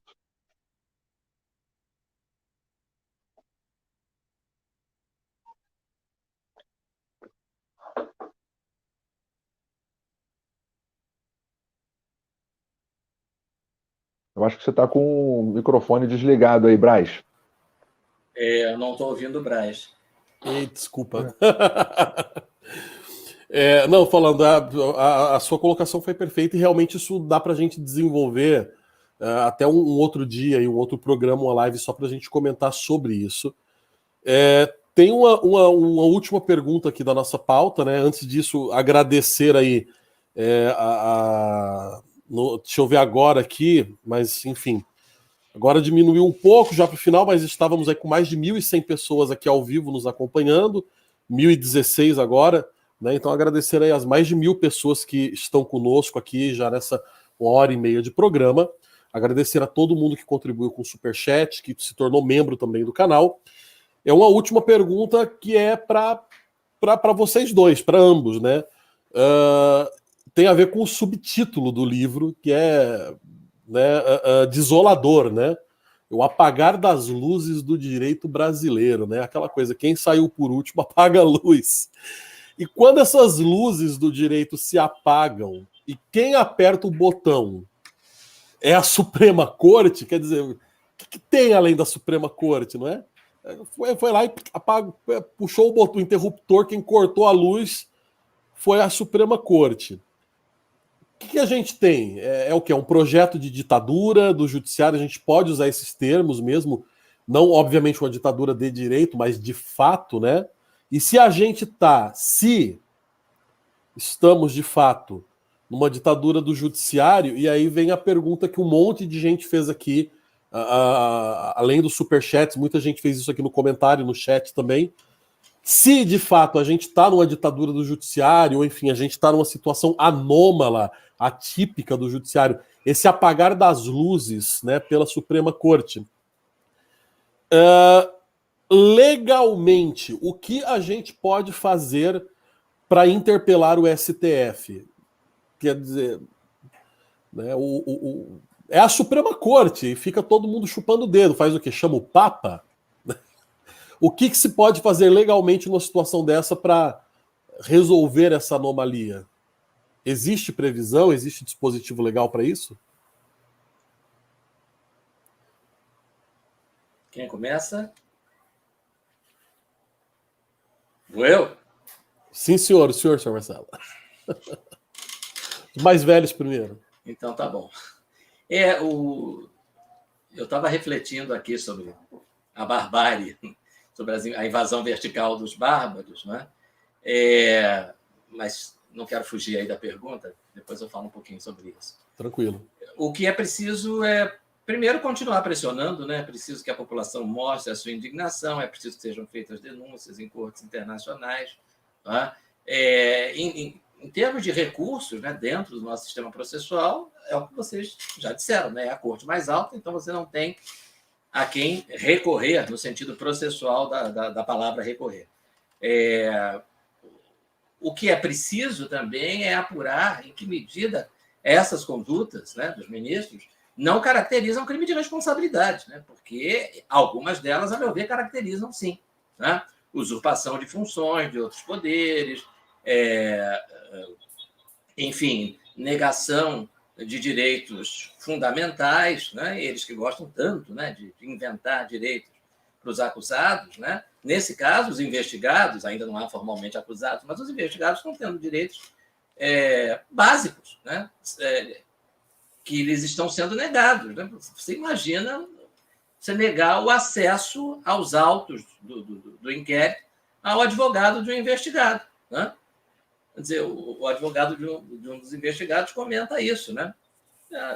Eu tive acesso ao apenso 70, ao anexo número 70.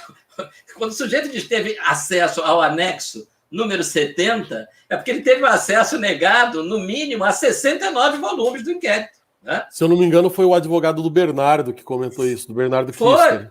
Foi o Emerson Grigoletti, meu advogado também, gosto muito dele. Né? E aí o ministro diz, não, ele não está falando, eu dei acesso, sim, dei acesso ao volume 70. Bom, mas o volume 70 é porque, então, ele teve o acesso negado a 69 volumes, só isso, né? 69 volumes se o 70 for o último, né? Se o 70º for o último, senão foram mais ainda, mais volumes ainda aos quais a defesa teve acesso negado. Isso é básico, né? Então, assim, me parece que o Senado tem que se mexer, né? O Senado, a quem cabe processo de impeachment por crime de responsabilidade de ministros do Supremo, ele precisa, no mínimo, né, começar a apurar essa situação. Né?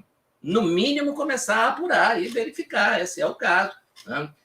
Isso tem que ser feito, e é claro, à medida que... claro, isso aí não é para curto prazo. A médio prazo, à medida que forem surgindo vagas, né, a gente espera que o presidente nomeie novos ministros que se afastem do ativismo judicial, que abracem a chamada autocontenção, né, o judiciário exercer o poder que é do judiciário, né, e não o poder que é do legislativo, e não o poder que é do executivo. Então, o judiciário não tem o poder de legislar, não pode legislar. O judiciário não tem o poder de administrar, né, de traçar políticas de segurança pública, políticas sanitárias. Isso tudo é função do executivo. Né? E aí também, né, para não deixar de falar sobre a barbárie, né, ministros que têm um compromisso com a civilização mais do que com a barbárie. Eu estou falando com vocês, olhando aqui para a minha direita, da janela, eu vejo uma das maiores favelas do Rio de Janeiro. Né? Eu vejo as luzes de uma das maiores favelas do Rio de Janeiro, dominada pelo crime organizado, pelo tráfico de entorpecentes, como dominadas pelo crime organizado, são 1.400 comunidades do Rio de Janeiro. Nessas comunidades, o chefe local da facção criminosa, ele pode, por exemplo, escolher a filha adolescente, bonita, atraente, de um trabalhador, né? O chefe do crime pode escolhê-la, né? Pode escolher essa menina. Né? Eu tenho a impressão que eu não preciso explicar escolher para quê. Né? E esse trabalhador, né? Esse pai dessa menina, né? Que talvez seja um cristão, um frequentador de uma igreja, uma pessoa que acredita em Deus, ele não tem a quem recorrer, porque a corte mais alta do país proibiu a polícia de atuar nesses locais. Isso é barbárie, né? Isso é falta de compromisso com a civilização. Esse pai, né, não tem a quem recorrer. A polícia é a única esperança dele, né? Os policiais do Rio de Janeiro já ouviram, quando sobem no morro, quando entram na favela, já ouviram moradores dizendo: graças a Deus que vocês chegaram, vocês não imaginam o que estava para acontecer aí. Minha família foi toda expulsa de casa porque o traficante desconfiou que um primo, um sobrinho, um parente meu fosse informante da polícia. Tomou a nossa casa, nós não temos onde morar. Tá? Então, você vê 1.400 comunidades dominadas pelo crime organizado, e aí o Supremo, em vez de dizer tirem esses criminosos daí, ele diz: tirem a polícia daí, deixem os criminosos à vontade. Né? Isso é uma mistura ruim de ativismo judicial, né, com barbárie. Isso é o ativismo judicial a serviço da barbárie. Eu condeno o ativismo judicial, Braz, em qualquer situação, mesmo quando ele é usado para implementar políticas que me pareçam simpáticas. Tá? Se o Supremo tivesse decidido tem que ter operação policial em todo o morro do Rio de Janeiro, de dia, de tarde, de noite, eu estaria aqui por uma questão de coerência, dizendo: isso é ilegal, isso é ativismo judicial, quem decide se tem mais operação ou menos operação é a polícia, e quem manda na polícia é o governo do Estado eleito pelo povo. Tá? Mas acontece que, além da gente ver o ativismo judicial a todo vapor, ele está sempre a serviço das piores causas. Né? Eu só vejo ativismo judicial pró-bandido. Se tiver ativismo judicial pró-polícia, também está errado. Mas eu confesso que eu não vejo. Eu só vejo o Supremo atendendo às demandas de criminosos através da aplicação de regras que não estão previstas em lei nenhuma. Né? Qual é a lei que diz que durante um surto epidêmico a polícia está proibida de reprimir o crime? Os criminosos estão liberados para vender cocaína, para estuprar meninas, para portar fuzis. Né? Onde é que está escrito isso? Que lei foi essa? Ao judiciário cabe aplicar a lei. Que lei foi essa que o senhor Fachin aplicou e que os outros ministros referendaram? Né? Então, é o ativismo judicial a serviço dos bárbaros. Né? Nesse caso, o ativismo consistiu não em deixar os bárbaros invadirem, porque eles já estão lá. Né? Foi proibir a invasão da ordem. A ordem não pode entrar para expulsar a barbárie. É isso. É um ativismo no sentido da barbárie que o Mário Ferreira dos Santos usava, né? Desses conceitos. Porque quando o Mário fala sobre a barbárie, né, só para complementar aqui, isso tem a ver com. Eu acredito que já era publicado isso na época que o Mário escreveu sobre isso. A teoria da dialética negativa do Adorno, né? Então, quer dizer, a gente tem por base. A gente chama, né, a nossa civilização de civilização cristã, né? Apesar de que, como bem lembrou o meu colega aqui do canal Sr. Sepúlveda no programa de sábado passado, né, de cristã ela já não tem mais muita coisa, mas querendo ou não, o alicerce da nossa civilização é o cristianismo, né? A moral judaico-cristã. E a teoria da dialética negativa do Adorno nos propõe opor, né, dialeticamente tudo aquilo que existe. o que há de melhor para opor o cristianismo do que o paganismo, né? Que é o principal traço da barbárie. Então, quer dizer, é isso que faz o sujeito ir lá, o Marcel Duchamp, colocar um mictório, né, uma coisa grotesca, e dizer que o mictório é arte, né? Quer dizer, qual que é o conceito de arte da civilização ocidental? É o belo. Ó, vamos fazer arte feia. Qual é o conceito de moral? É a moral cristã. Ah, então pensa o ateísmo. Não, o ateísmo não é o oposto do cristianismo, é o paganismo. É a moral dos bárbaros, é a moral pagã. Né? E isso vem sendo, de certa maneira, alimentado. E é o capítulo que o Kleber fala, né, que eu acho maravilhoso, essa questão dos bárbaros, porque a ideia a vingança é uma noção de justiça dentro da cultura bárbara pagã, dentro da cultura dos lombardos, dos germânicos, dos suevos, de todos esses povos bárbaros pré-cristianismo. A vingança era um elemento.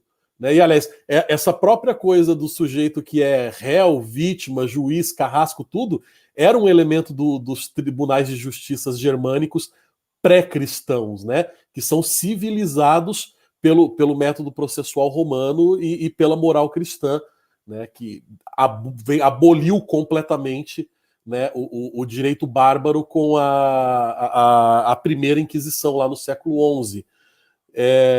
E aí, quer dizer, o que existe de melhor para contrapor, né, o cristianismo é o paganismo, é a barbárie, né? Então, quer dizer, os caras fazem isso justamente porque é a ideia, um dos conceitos filosóficos sustentados por essa teoria da barbárie é o conceito da revolução através do lumpenproletariado, né? E isso é um conceito, eu lembro, quando eu estava fazendo na faculdade de Direito em 2002, 2003, 2004, já se discutia essa questão, né? Do reducionismo penal, do desencarceramento, né? E essa ideia do lumpenproletariado ia ali já sendo aos poucos debatidas. Então isso é debatido sim nos círculos intelectuais do direito brasileiro, e a gente vê nessas ações do STF uma influência fortíssima dessas teorias de desencarceramento em massa que são criadas por defensores, né, da revolução através do lumpenproletariado. Pessoal, desculpa, eu sei que eu não sou entrevistado, mas é que é um tema que eu gosto muito. Eu e o Kleber, a gente debate às vezes sobre isso o dia inteiro, e eu precisava também, queria falar um pouquinho aqui. Não, eu entendo. Às vezes a gente quer fazer uma live de 1 hora, fica com 3, 2, Pois é. Nós dois, 1 hora é impossível. Mas é interessante que você falou da questão da moral cristã, ela vai exatamente no exemplo, que tem que ser para o outro lado, ela vai exatamente no exemplo que o Marcelo Monteiro falou, de o traficante escolher a filha adolescente, às vezes de um pai cristão, que tem os seus valores, que quer um caminho civilizado para ela, enquanto ele vai justamente ir contra esses valores, né? Vai mercantilizar o corpo da menina, né? Vai violar a sacralidade do ser humano, né? Fica parecendo assim que é só uma coisa, né? A liberdade sexual. Não, gente, é muito pior do que isso. A liberdade sexual é apenas um instrumento nessa inversão, né? Nessa invasão bárbara, né? De você e tudo conectado, né? Então o STF ele está fazendo ativismo não coincidentemente em todas essas coisas. Então, a dessacralização do corpo através do aborto, né, da liberdade sexual, liberdade de todos os tipos, né, não existe nem mais homem e mulher, uma pessoa pode simplesmente chegar em um cartório e dizer: eu quero trocar o sexo, ou o gênero, que eles dizem agora não é sexo, é gênero, eu quero trocar o sexo que está na minha certidão. Mas você fez uma operação, você fez isso, fez aquilo. Não, mas eu estou me declarando que o meu é outro. Então, tem uma decisão da STF dizendo isso, né? Então, aí você tem todas essas decisões atrapalhando que a ordem chegue, né, para frear a criminalidade, para frear a barbárie, que é barbárie em vários sentidos. Né? E tudo isso pensado, que a gente fala assim, isso é teoria da conspiração. Não, gente, você pega o livro lá do Teodoro do Adorno, você pega lá o livro lá do Michel Foucault, Vigiar e Punir, você vai pegando esses livros, você vai vendo que eles estão dizendo: vamos fazer assim, assim, assado. Temos que fazer agora assim, assim, assado. Às vezes está meio cifrado, né? Só para os iniciados entenderem. Por exemplo, teve um candidato a presidente da República que escreveu um livro aí que falaram, olha, tem vários absurdos no livro. Aí as pessoas iam lá, liam o livro e não encontravam nada. Por quê? Porque, na verdade, ele fazia remissão. Temos que seguir aquilo que pregou fulano, aquilo que pregou ciclano. Só que as pessoas não sabem o que pregou fulano, o que pregou ciclano. Entendeu? Como é que eles fazem? Mas está tudo lá, está escrito. Está escrito e eles estão cumprindo ponto a ponto dos planos deles, né? Enfim, é isso. Já falei também mais que demais aí. E era basicamente isso que eu tinha para responder a pergunta. Era essa a minha resposta à pergunta. Olha, para encerrar o nosso programa hoje, tenho aqui dois superchats dos nossos ouvintes, né, aqui do YouTube. Um é a Nilceia Batista, que mandou perguntando do livro lá do vírus do fim do mundo, né?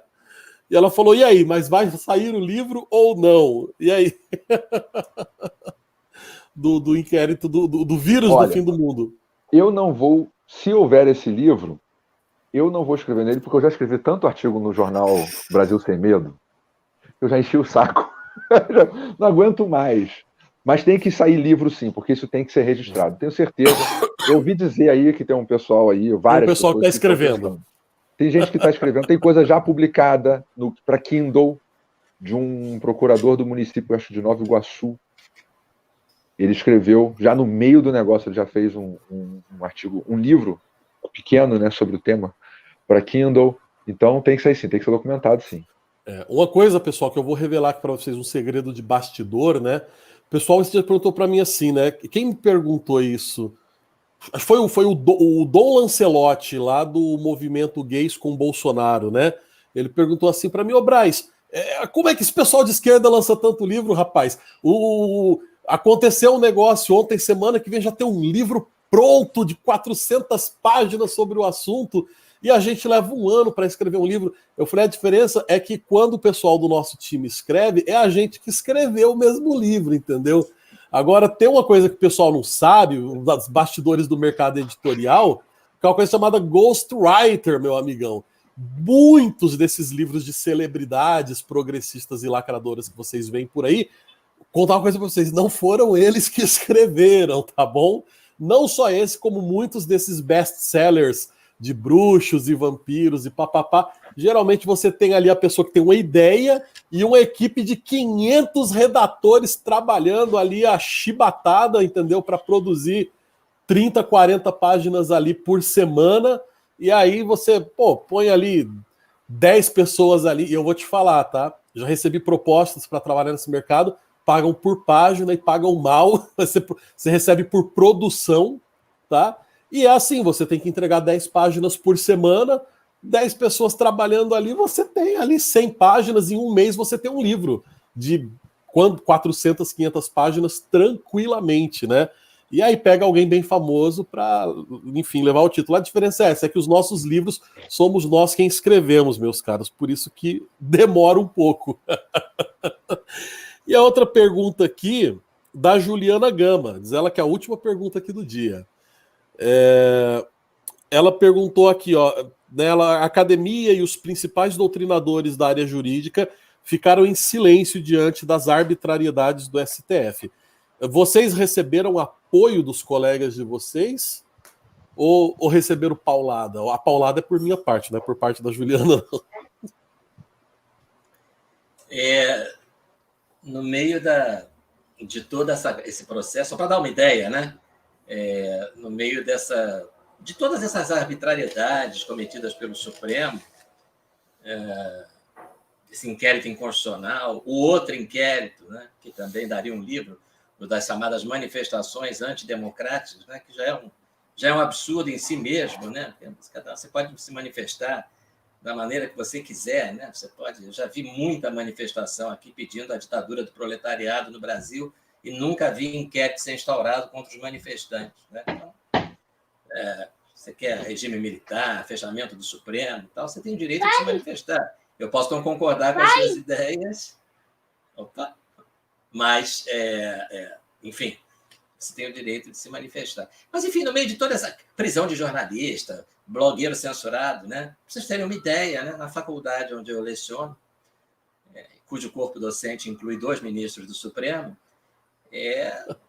teve um movimento para que a faculdade como um todo, se manifestasse o seu integral apoio ao Supremo contra as ameaças à democracia provenientes da presidência da República, né? Eu tive que mandar mensagem lá no grupo de WhatsApp: por favor, excluam o meu nome, né? Como diria o outro, me inclui fora disso, né?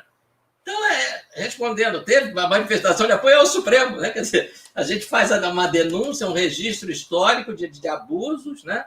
De autoridade, de censura prévia, de prisões ilegais, de apreensões ilegais. E aí você vai ver uma parte significativa da comunidade acadêmica fazendo manifestação de apoio não às vítimas dos atos arbitrários do Supremo, mas aos ministros do Supremo, né? Então, e o silêncio desses que sempre gritam, né? Pelos direitos dos réus, pelos direitos dos investigados.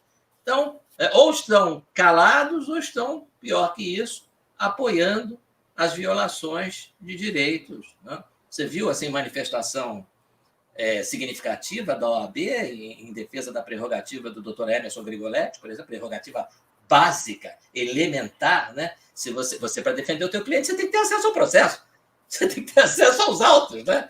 Você viu? Eu não vi. Eu não vi. Pois é. OAB numa hora dessa só para receber a anualidade mesmo, né? Pois é. Pessoal, tivemos uma participação especial do Dante aí agora, né, Kleber? Me desculpem, ele entrou aqui Tem e que aí começou a pular em cima de mim, eu falei, vou mostrar, né, para ele aqui, o que é que eu estou olhando aqui, né? E, bom, se vocês quiserem ver mais Dante, é só entrar lá no meu Instagram lá. Eu acho que o sucesso do meu Instagram é por causa do Dante, né? Eu fui à missa nesse domingo. Nossa, nós somos fãs do Dante. Eu falei, como assim? Ah, não, a gente também gosta do senhor e da sua esposa também. Muito legal o que vocês escrevem. Eu gosto do Dante. O pessoal tá lá para ver foto do Dante, vídeo do Dante. Enfim. Eu vou começar a colocar foto dos meus filhos no Instagram para ver se eu ganho mais seguidores lá também. Com certeza é melhor que foto de gatinho, cachorro, muito melhor. É verdade. O meu Instagram é de gordo, eu coloco foto de comida, né? Então...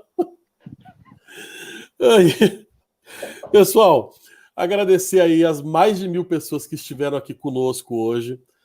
Pessoal que contribuiu pelo Superchat, que mandou #pergunta. Acompanhem o PHVox lá no Twitter, tá bom? Canal PH, lá, põe PHVox lá que vocês vão nos encontrar. Eu esqueci agora qual que é a @ do canal, mas tudo bem. PHVox só tem a gente. E a gente vai depois sortear aqui os comentários aqui do dia e vamos procurar aqui no meio dos comentários aqui o vencedor para subir lá para o Twitter lá dos leitores hoje. E também sigam o Kleber no Twitter e no Instagram para ver o Dante, tá? Que é muito mais bonito que o Kleber. Dr. Marcelo também tá lá tá no Instagram, no Twitter. Quais são suas mídias, Marcelo? Então, pois sou mais antigo, né? Então é mais Facebook mesmo. ainda Facebook. Tem no Twitter também, mas a atividade maior é no Facebook. Marcelo Rocha Monteiro. E muito bons textos do Marcelo lá no Facebook. Já acompanho ele lá das antigas. Muito bom. Pessoal, agradecer a presença de vocês. Entrevista maravilhosa. Queria ficar aqui mais um tempão. Mas, enfim, o nosso diretor aí que está em Londres nesse exato momento tem compromisso daqui a pouco, né? Minha mulher já está aqui me torturando com o cheiro do jantar aqui já. Entendeu? E os senhores também devem estar com fome, cansados. Mas só para finalizar, lembrar para vocês que o Inquérito do Fim do Mundo, O Apagar das Luzes do Direito Brasileiro, um livro fenomenal que documentou esse momento bizarro, bizonho esse aí mesmo, que está com essa capa maravilhosa, organização da Cláudia Piovesan, além do Kleber e do Marcelo, também tem lá o meu amigo, chefe e mestre Paulo Briguet, tem o Flávio Morgenstern também, tem a galera lá excelente, a Ludmila Lins Grilo, né, que o pessoal gosta muito dela aí também nas redes sociais, né? Difícil também não gostar, não é? E falando da sabedoria e da inteligência dela, obviamente. E, né, o livro está com 30% de desconto na nossa livraria, já está na 3ª tiragem. Corra e compre o seu antes que uma pessoa que sofre de pouca capilosidade no crânio fique irritada e mande suspender os livros. Meus queridos, vamos voltar aqui agora todo mundo para a tela aqui para a gente se despedir, né? Travou aí? O que aconteceu? Ah, pronto, voltou. É o delayzinho que tem. Pessoal, agradecer a todos. Se querem considerações finais, o microfone é dos senhores agora, para se despedirem aqui e a gente encerrar aqui a nossa entrevista. Foi uma alegria participar aqui dessa live. Gostei muito das perguntas. Os temas são realmente muito relevantes e é muito reconfortante ver tanta gente preocupada aí com os rumos perigosos que o Supremo Tribunal Federal está tomando, né? E está levando o país aí de uma certa forma. Então, foi um prazer participar. Mais uma vez, um grande abraço para o Kleber. Meus agradecimentos aí ao Braz pelo convite. E uma boa noite a todos. Tchau. Eu tô segurando a fera aqui porque tá que tá. Dá tchau aí, pessoal. Dani. Oi, Braz. Tudo bem? Esse aqui só a produtividade não tá maior.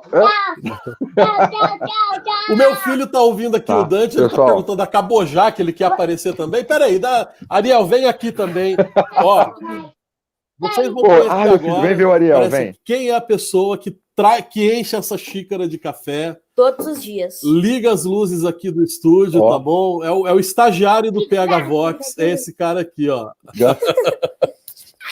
Não, o Gabriel, o Dante tá indo para esse caminho. Olha, né? Derrubou tudo aí. Nada disso, né? Aí. Não, só para dizer, pessoal, mais importante do que negócio de. A boca tá bem suja.